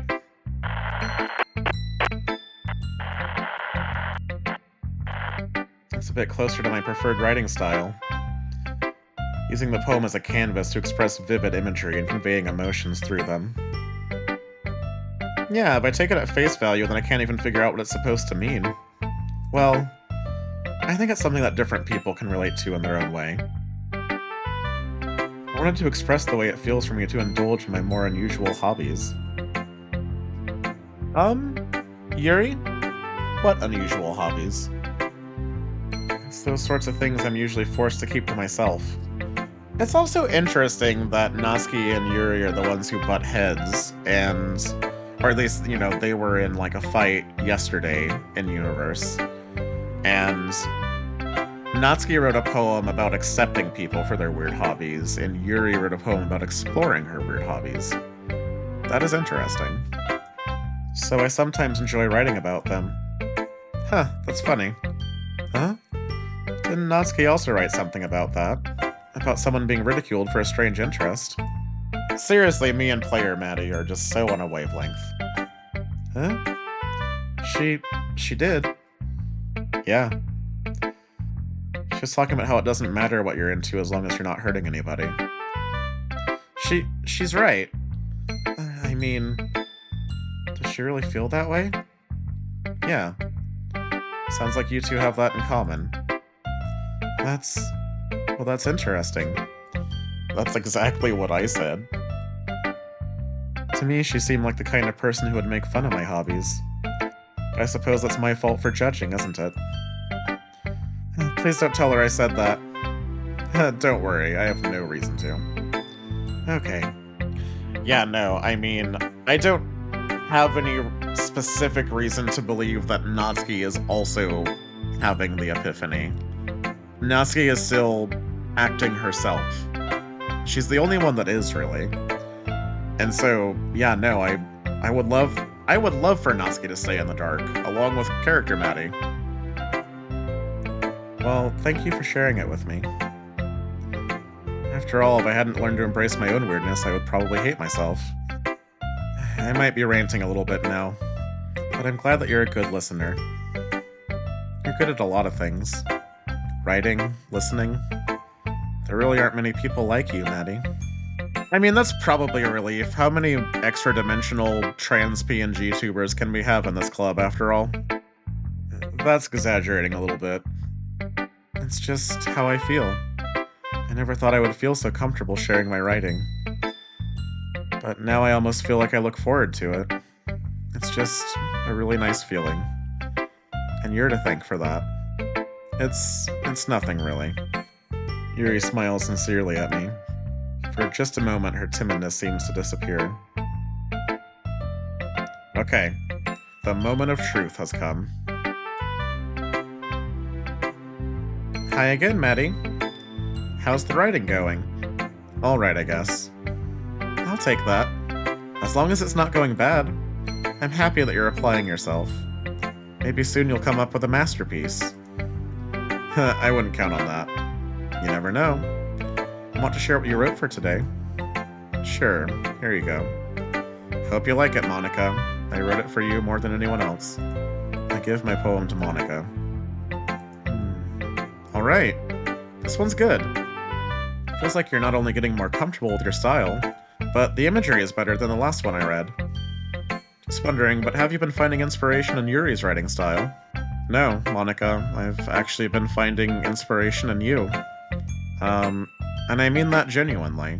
Like, I know that's probably something that you've been wanting to hear, but Monika, you have inspired me the way not a lot of things have.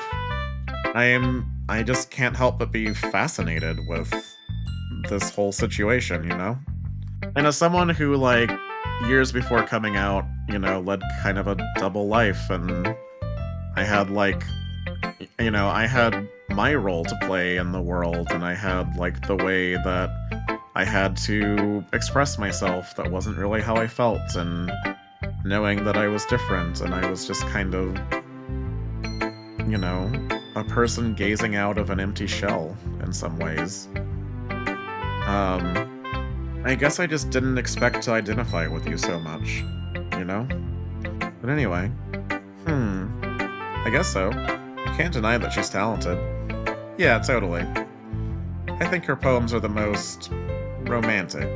That's the best way to describe it. She's like a totally different person when she picks up a pen. I noticed that too. Or when she's talking about literature, it's like a light turns on inside her. Sadly, it's hard to get much personal conversation out of her. Trust me, I've tried. Who knows what goes on in that head of hers? Monika, I think you and I are on a wavelength. I think we're both worried about the same person. I do wonder, though, whether you're worried for the same reasons I am. I hope you don't mean that in a bad way. No, of course not. I just mean that I wish she didn't keep so much to herself. But still, defending her like that, you must be pretty into her. Huh? You completely misunderstood. Calm down, I'm kidding. Besides, I'm pretty sure she's already got a boyfriend. Wait, really? Yeah, a fictional one anyway. Monika kind of whispers that last part to me. Now, I don't think that it's true that Yuri has a boyfriend at all, but is Monika calling this hypothetical boyfriend fictional because he would then exist within a fictional universe and presumably be an unawakened NPC? And not even an NPC, really. That would make him like that would make him like an off-camera, just bit of appendix information without so much as a character file in the directory. So that would make him nothing if he existed. Or Monika, are you suggesting that I am fictional? Or are you saying that she is connecting with character Maddie and not the real me the way you are? So she's connecting with fictional boyfriend character Maddie, but, what we have is real. Monika, every time you say anything, it just, you are such an enigma. It's just a hunch, but, well, there's not really anything wrong with that. Oh, well, I know. I was just saying. But anyway, want to read my poem now? I think I do. I like the way this one turned out, so I hope you do too. Yesterday she was not feeling confident about her poem, and today she is. And that makes me nervous.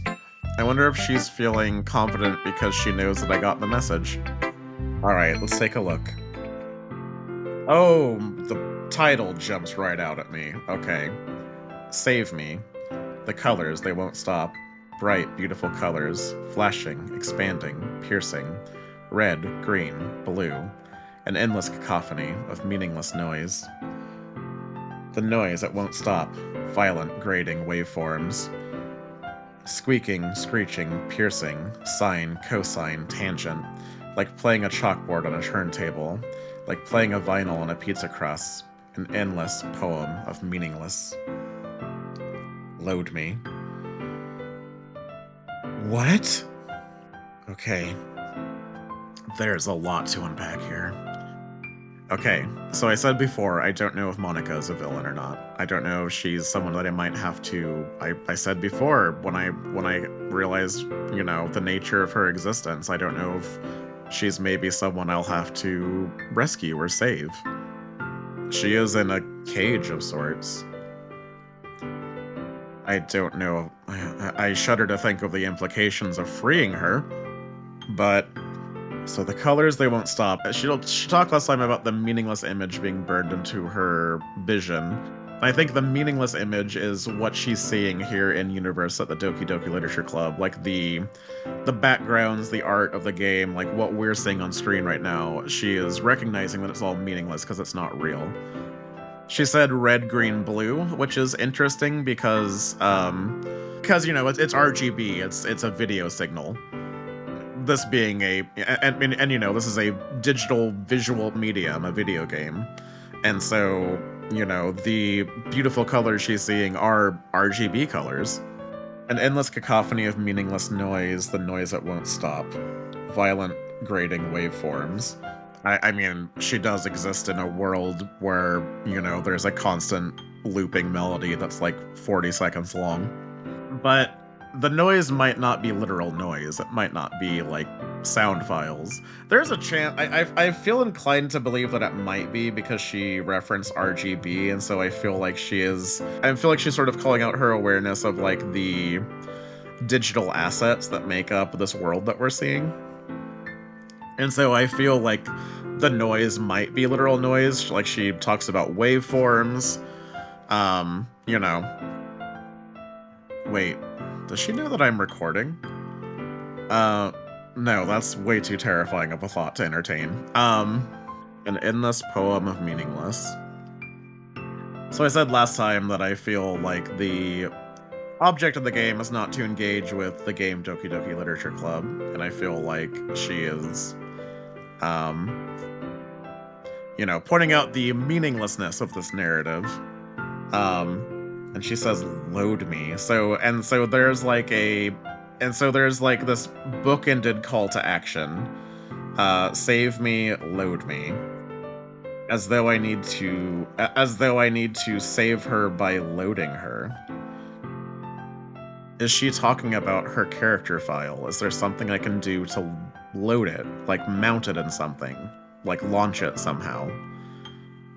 And that will save her. Okay. You know, honestly, I'm just relieved to know that Monika and I seem to be good. Monika seems to not be having a great experience, and I cannot blame her. But with what she said about Yuri's fictional boyfriend, maybe she understands that, you know, while character Maddie is connecting to Yuri, that she is still speaking directly to me, and she's speaking, and like she's not dropping sinister little breadcrumbs or like foreshadowing some terrible thing that's gonna happen the way other people in this club are, honestly. She is saying that she wants to be saved. Okay, Monika. I said before I'm going to try to be kind to you. So if I can save you, I'll try. It's even more abstract than your last one, huh? I guess it's just the way I write. I'm sorry if you don't like it. No, I never said that. It's just the kind of thing I've never really seen before, I guess. Yeah, in a lot of ways, Monika is a thing that I've never seen before, that we've never seen before. I kind of like playing with my space on the paper.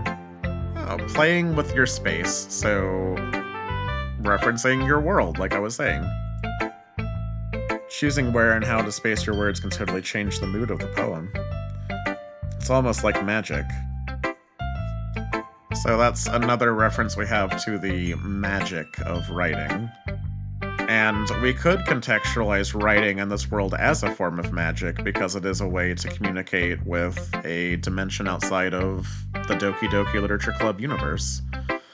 Which, yeah, would make the act of writing for these characters a kind of magic spell. The way I wrote the lines really short makes it feel like they're trying to speak over the noise. I see. Okay, so Monika is trying to speak over the noise. Maybe the noise is actually referring to... I called out in the first episode that, like, I can use the poems to create something for Sayori, Natsuki, or Yuri. The three characters that appear on the page when I'm constructing these poems. So that could be the noise. I was experimenting to see if there's a way that I could communicate to Monika. Maybe there isn't a way that I can communicate to Monika, other than, you know, loading her, however I do that. And so inevitably, like, you know, whatever I were to choose in my poems, I could be, you know, having this narrative line with Yuri, with Natsuki, with Sayori. But Monika has to speak through me over the noise. Okay. Sometimes asking what a poem is about isn't the right question. A poem can be as abstract as a physical expression of a feeling. Or a conversation with a reader. A conversation with a reader, yeah, so she is using poems to speak to me. So putting it that way, not every poem is about something. No, because this is just a straightforward message to Mix Maddie the player. Anyway, here's Monika's writing tip of the day. Sometimes you'll find yourself facing a difficult decision. Yeah, I've found myself facing a couple lately. When that happens, don't forget to save your game. What the... What? What? What? I'm gonna do that. Nothing that Monika has said has rocked me like that. Because I have felt this entire time like we're having a one-sided conversation. Even though we're having back and forth conversations, I'm trying to find ways to communicate with her, and she has found a way to communicate directly with me. As I, you know, sit here and talk about, like, my theories about her and stuff like that and analyze what she's saying, I talked at the end of last episode about how I'm gonna play my part in this world and go with the flow. I've kind of conceptualized my role in this narrative as, like, I'm looking in through character Maddie's eyes, but, you know, I'm not really giving any confirmation to Monika that I am gazing back at her as she gazes at me, you know? Like, Monika is trying to, you know, basically reach past character Maddie and speak to player Maddie. But, you know, I've thought of it as like she's kind of sending ships in a bottle, and I'm not replying to her. Like, I'm trying to find a way. But I've kind of been operating under the assumption that the way Monika is sort of like playing a part, the way she's like having these moments where she's speaking directly to me, but she's also like just kind of existing within the context of the story, and like sometimes she's just talking to Natsuki and Yuri about their conflict, or, you know, she is still like just being the character Monika, president of Doki Doki Literature Club. This is the most direct acknowledgement that Monika has given, one, that she knows that she's a character in a video game, but more importantly, that she knows that I know. And that is why I had such a visceral reaction to that statement from Monika. Oh my goodness. Okay, let's get back on track. Well, I guess that means we are finished with going with the flow. You never know when you might change your mind, or when something unexpected may happen. Wait, is this tip even about writing? What am I even talking about? That's my advice for today. Oh my god, how can I get out of this conversation? Oh, Monika, I have read your poem and I will try. Just know that whatever I do, I am trying to help you. Thanks for listening. Okay, everyone. We're all done reading each other's poems, right? I have something extra planned for today, so if everyone could come sit at the front of the room. I don't like where this is going. I don't like where this is going just at all. Is this about the festival? Well, sort of. Do we really have to do something for the festival? It's not like we can put together anything good in just a few days.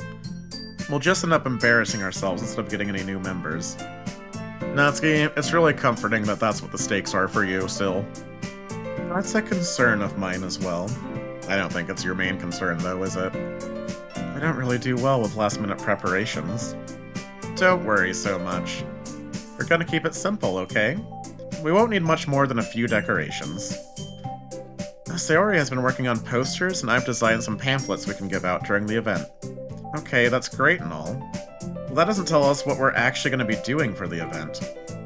Ah, sorry, I thought you heard about it already. We're gonna be performing. Monika, aren't we all performing every minute of every day here? Or I guess we were. Some of us still are. Performing? Huh. Monika? Yeah, we're gonna be having a poetry performance. Each of us is gonna choose a poem to recite during the event. But the cool part is, we're also gonna let anyone else come up and recite poems too. Sayori is putting it on all the posters in case anyone wants to prepare ahead of time. Sayori, who's been coloring a poster, holds it up for us to see. Are you kidding me, Monika? You didn't. You didn't already start putting those posters up, did you? Well, I did. Do you really think it's that bad of an idea? Well, no. It's not a bad idea. But I didn't sign up for this, you know?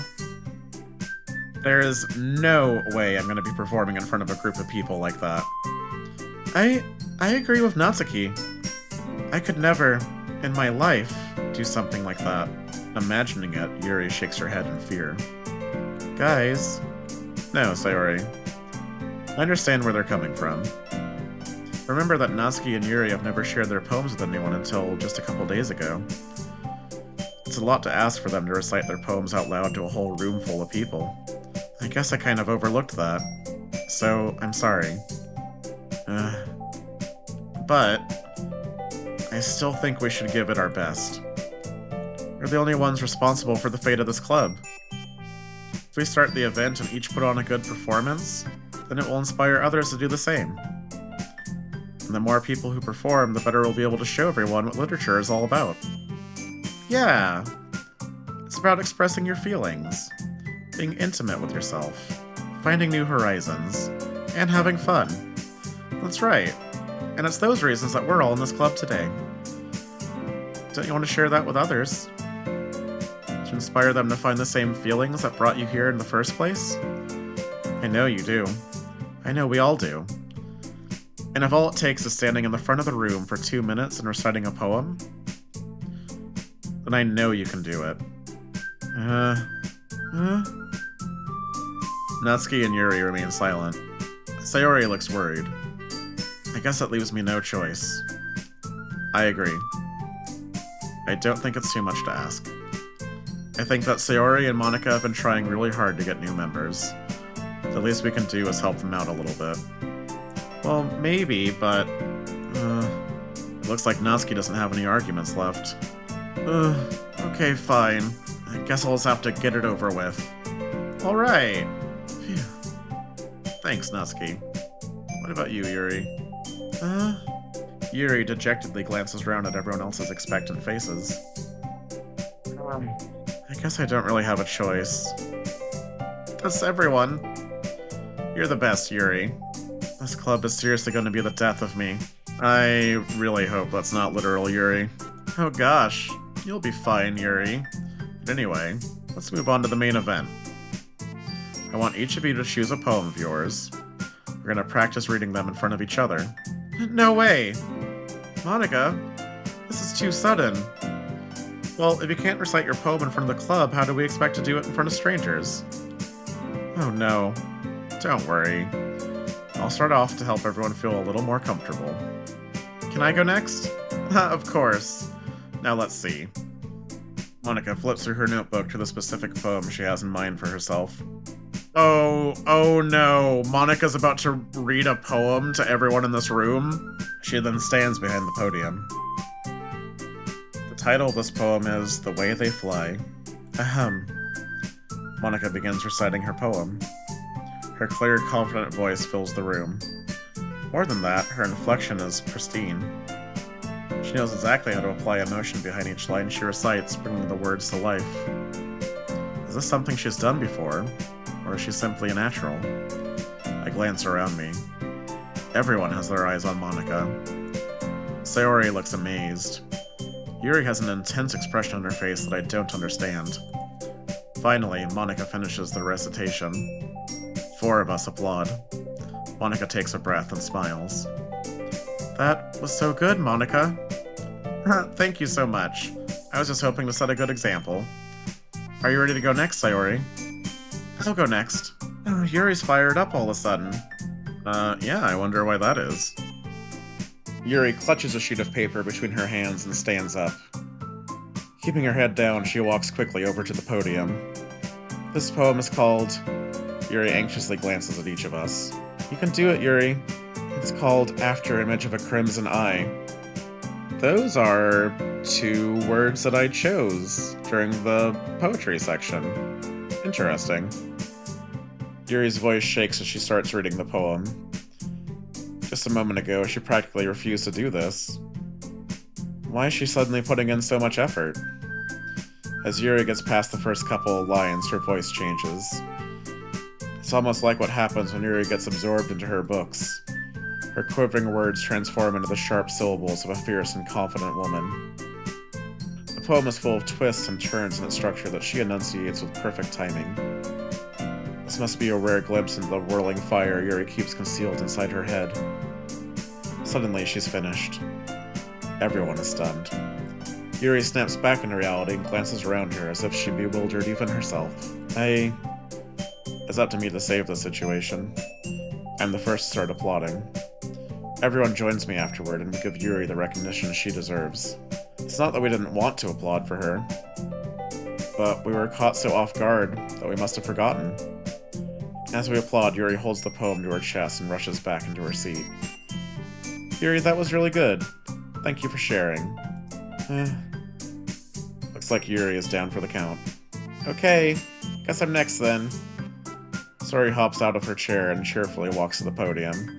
This one is called My Meadow. Sorry, I giggled. Sayori. It's a lot harder than I thought. How did you guys do it so easily? Try not to think of it like you're reciting to other people. Imagine you're reciting to yourself, like in front of a mirror, or in your own head. It's your poem, so it'll come out the best that way. I see. Okay then. Sayori begins her poem. Somehow it feels like her soft voice was made as a perfect match. The poem isn't aimlessly cheery like Sayori is. It's serene and bittersweet. If I were to read this on paper, I probably wouldn't think much of it. But hearing it come from Sayori's voice almost gives it a whole new meaning. Maybe this is what Sayori meant when she said she likes my poems. It's like I get to reach more deeply into someone I thought I knew through and through. Sayori finishes, and we applaud. I did it! Good job, Sayori. Even Maddie liked it. I guess that's a good sign. What does that even mean? It came out nicely, Sayori. The atmosphere of the poem fits you really nicely. It might be that other poems wouldn't work quite as well with that kind of delivery. I don't really understand. In other words, I've seen poems of yours where that sort of gentle delivery wouldn't work as well. It might need a little more force behind them, depending on what you're reading. Oh, I know what you mean. Well, I've been practicing that kind of thing. It's just embarrassing to do it in front of everyone. Next time, I'm gonna make you pick a poem that challenges you a little more. We don't have much time before the festival, you know? Okay. Now, who's next? Natsuki? Don't make me go before Maddie. It's not like I can compare to you guys anyway. It's actually kind of interesting that Natsuki is saying that. She's usually very full of herself. Might as well let Maddie lower everyone's standards a little before I have to do it. Natsuki. It's fine. I might as well get it over with. But it's not like I have much of a selection of what to read. I'll also have to go with what I wrote for today. I stand up and step in front of the podium. Everyone has their eyes on me, making me feel terribly awkward. I recite my poem. Since I'm not exactly confident in my own writing, it's hard to put energy into it. Despite that, once I finish, I receive applause anyway. Sorry, I'm not really as good as everyone else. Don't worry about it so much. I think it's less about your abilities and more about your lack of confidence in your writing. That's something that'll improve over time, though. Yeah, maybe. Alright then. That just leaves you, Natsuki. Yeah. I'm going. Natsuki begrudgingly gets out of her seat and makes her way to the podium. The poem is called... It's called... Why are you all looking at me? Because you're presenting. Anyway, the poem is called Jump. Natsuki takes a breath. Once she started reciting the poem, her sour attitude disappears a little. While she's still a little unenthused, her poem has a rhythm and a rhyme to it. It's like Natsuki's trademark style, but it works surprisingly well when spoken aloud. The words feel like they bounce up and down as if giving life to the poem. Natsuki finishes and everyone applauds. She huffs back to her seat. That wasn't so bad, was it? Easy for you to say. You'd better not make me do that again. Ah, well. Do you at least feel prepared enough to recite a poem in front of other people? I mean, doing it in front of other people will be way easier. I can put on whatever face I want for other people. But when it's just my friends... Aww. Natsuki, are we friends? It's just embarrassing. That's a surprise, Natsuki. I think it would be the other way around for me. Well, that's just how it is, so... Well, I guess in that case, you won't have much to worry about for the festival. That said, I want to thank everyone for coming through. It might be hard, but I hope you all have an idea of what it's like now. Make sure you pick a poem and get enough practice before the festival, okay? I'll be making pamphlets, so let me know ahead of time what you'll be reciting. Jeez. I should probably find some other poem to recite instead. That's fine too. It doesn't have to be your own. Wait, did I... Character Maddie thought that, right? Character Maddie didn't say that out loud. I'm already pleasantly surprised that you're putting in all this effort for the club. It makes me really happy. Yeah, no problem. Okay, everyone. I think that's about it for today. I know the festival's coming up, but let's try to write poems for tomorrow as well. It's been working out really nicely so far, so I'd like to continue that. As for the festival, we'll finish planning tomorrow, then we'll have the weekend to prepare. Monday's the big day. I can't wait. I can do this. I can do this. Alright. I stand up. There's no way I'll be able to find the same enthusiasm as Sayori and Monika, but I'll do my best to get through it. It's for the sake of the club, and impressing Monika, but I'll have to do my best. Ready to go, Sayori? Yep. Look at you two, always going home together like that. It's kind of adorable, isn't it? Jeez, guys. Don't make such a big deal out of it. It must be a little nice, though. Well, how am I supposed to respond to that? It's okay, Maddie, you don't have to say it. Whatever, let's go already. I walk home with Sayori once more. Even though it's only been a few days, a lot of things have already changed. Today, Sayori is being a little quieter than usual on the way home. That's a bit concerning. Hey, Sayori. Huh? Sorry, I was spacing out. Ah, no wonder. I was just thinking about something from earlier. I like how we get to... I mean... Sayori fumbles with her words. So, let's just say that one day, Yuri asked to walk home with you. Huh? What would you do? What kind of question is that? You're kind of putting me on the spot here. Well, oh! Ooh, this is a different kind of choice than what I've seen. Okay. Okay. Monika, your advice is heard and received. I'm gonna make a side save file for this. So I might just go ahead and make me a backup save here. And I would still walk home with Sayori. Sayori, you really think I would ditch you for Yuri? Eh? But she's so beautiful and smart. Jeez. I already see her in the club every day. Besides, you always seem to really like going home together. I wouldn't just ruin that for you. You're so silly, Maddie. You think about me too much sometimes. Yuri would deserve it if she wanted it, so... Sayori, I've already made up my mind. I really can't figure you out sometimes. Sorry. Besides, what's the point in speculating something that's never going to happen? The conversation trails off. It's kind of a weird thing for Sayori to care so much about. But I want to respect her and keep her happy too. Then again, the festival is only a few days away. Who knows what will happen in that time? Alright, so let's go ahead and...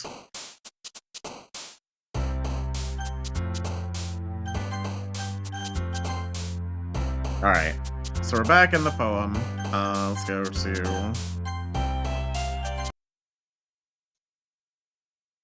Before I leave you for today, we have to check this out, you know?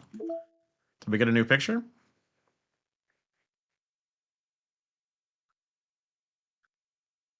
Oh, so for reviewing files? Oh, I get sketches. Cool.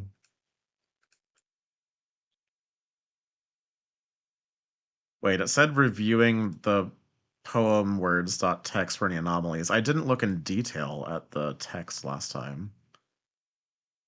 Okay, select the word Doki Doki. I got something for that.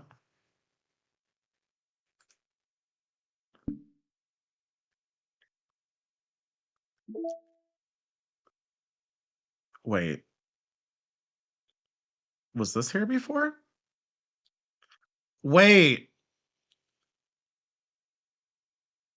these files, the date. It's today's date, 6/14. Characters, game, and internal, they've been updated. And this wasn't here before. Font licenses. Oh.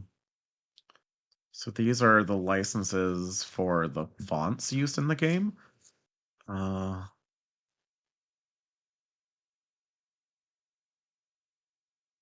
reset. What will that do?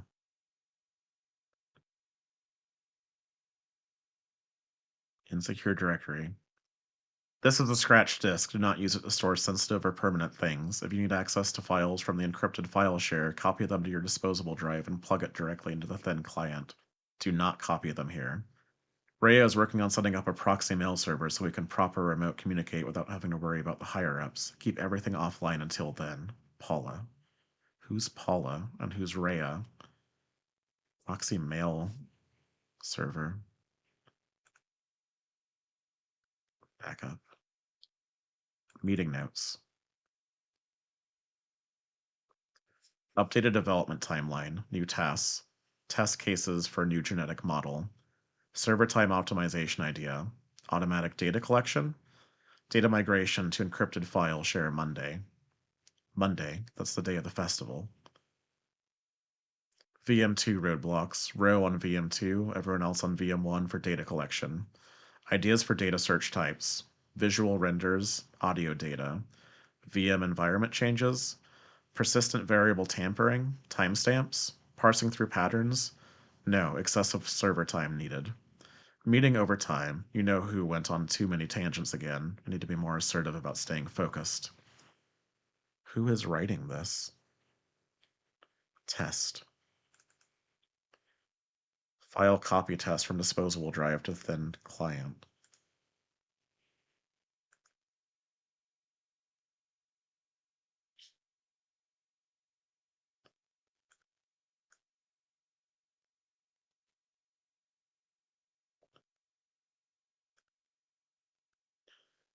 There has to be something here. They've been updated.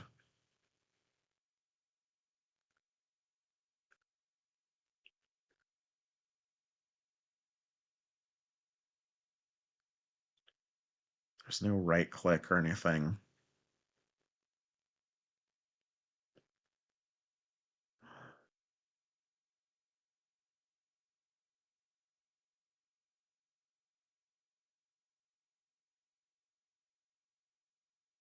Okay. Access keys found so far from tower rotation. Key pair 1, gear, 240, clock time, 221, a 3-digit number combination somewhere. Key pair 2, boat. Key pair 3, spaceship.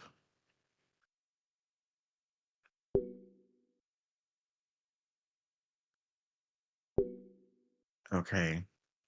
So none of these files display as text files, but the tower key file could be opened as a text file.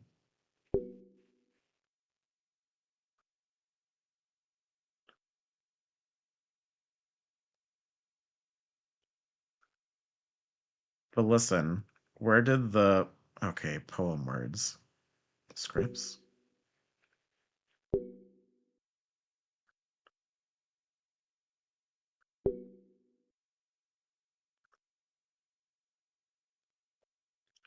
Okay. Anomalies. What do the numbers mean? Let me go back to the tower keys. What was the number sequence?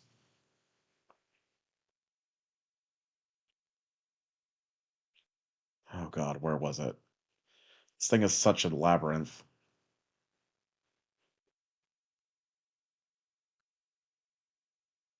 221, a three-digit number combination.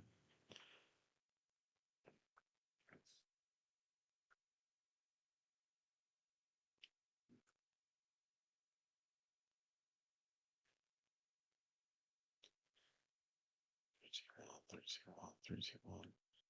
Is there a 221 somewhere?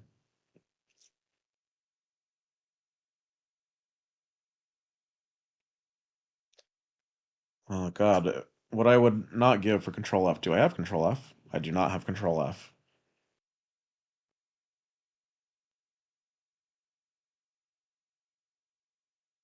Okay, unless I'm really not seeing it,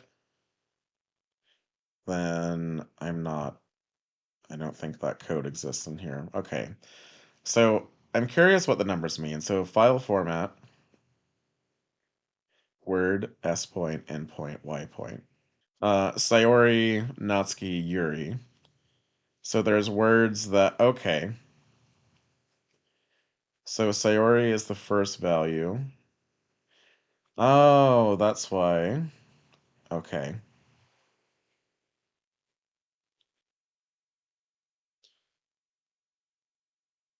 Okay. So each word corresponds to a... Okay. So each word has a value for each of the characters.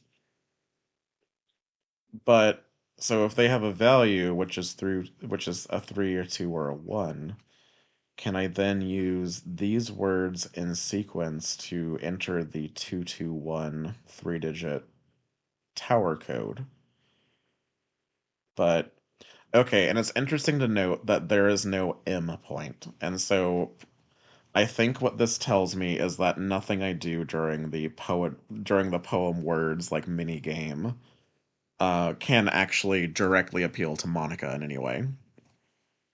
So I think I have, other venues, other mediums with which I can communicate with Monika, and one of them might be this code.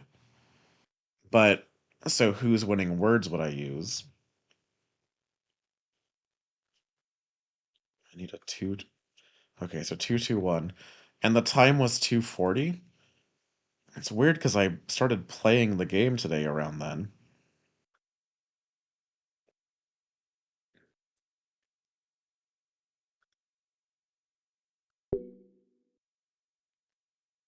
How do I load you, Monika? Actually, can I? No. So it talked about moving files from, one directory to another. I can't, like, drag these files anywhere, it doesn't look like. What about... How do I load Monika?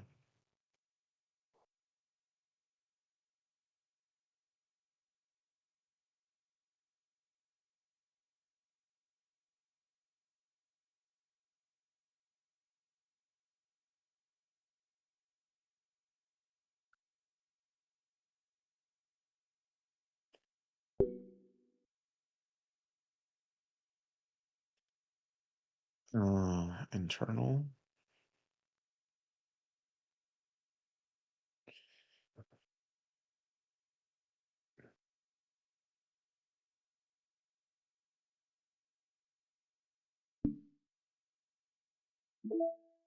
I'm a little worried, but what happens if I run reset? Wait. Wait! I'm doing this all wrong. I've been double clicking on things, but wait. Okay. But what about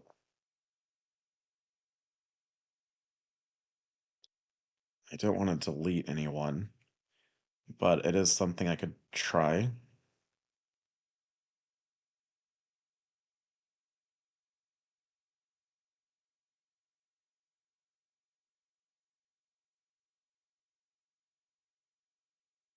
Oh. Okay, so for this tower key, so gear, boat, and spaceship, are these words on the list? Someone else is also trying to figure this out.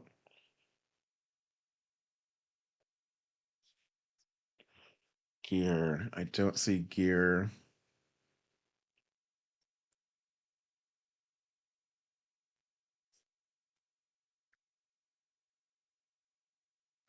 Okay. Gear and boat.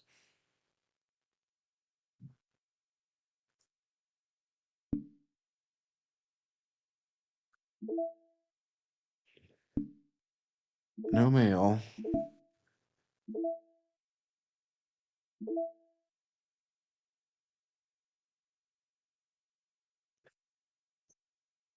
Okay, so I feel like I'm close to discovering something, but I feel like I don't know what that something is. The gear and boat, they're not words that appear in the poetry list. Are they words that could appear in the minigame but have no corresponding value to Sayori, Natsuki, and Yuri and are therefore Monika's words? Is that what the question marks on the keyword for? Are they trying to figure out Monika's words? Listen, I feel just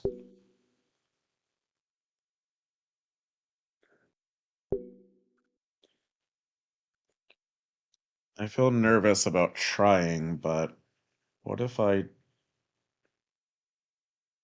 why is there a save that has no file size value?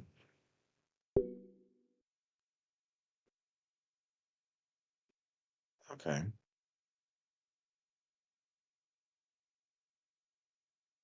When it says okay, when I open reset, nothing happens. Literally nothing. Okay, so listen, this is a labyrinth, and I feel like I'm not finding anything out yet, but I do see that things do change over time. I don't think attributions was there before. The reset, I don't remember. I feel like I would have looked at those before. So why are Ray and Paula wanting to keep everything offline? Is it because of Monika? And they talk about data collection in one of these. It's actually my field. I'm a data analyst. Um,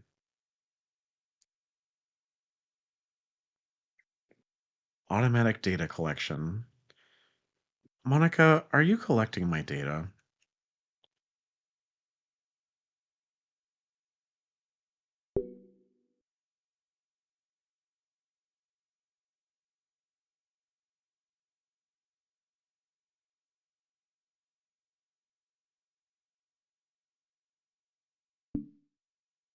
Okay, so still no mail yet. We do have some files appearing. We have some breadcrumbs to follow. I will continue trying to unravel this mystery. I feel like there's quite a lot that we gained some insight on today. Monika wants me to save her. I don't know how. I don't even know how to load her like she says, but I'll figure it out, and I'll see what happens. I want to thank everyone for watching this video. Please, if you could leave a like, comment, subscribe, it all really helps. It's been so nice to have this channel as, you know, something to do while I'm struggling with so many things in life. Like, it's nice to have this channel as a place where I can feel like I'm creating something that people are enjoying. And so just, you know, thank you so much for everything. I have been Mix Maddie. I will see you next time. Goodbye.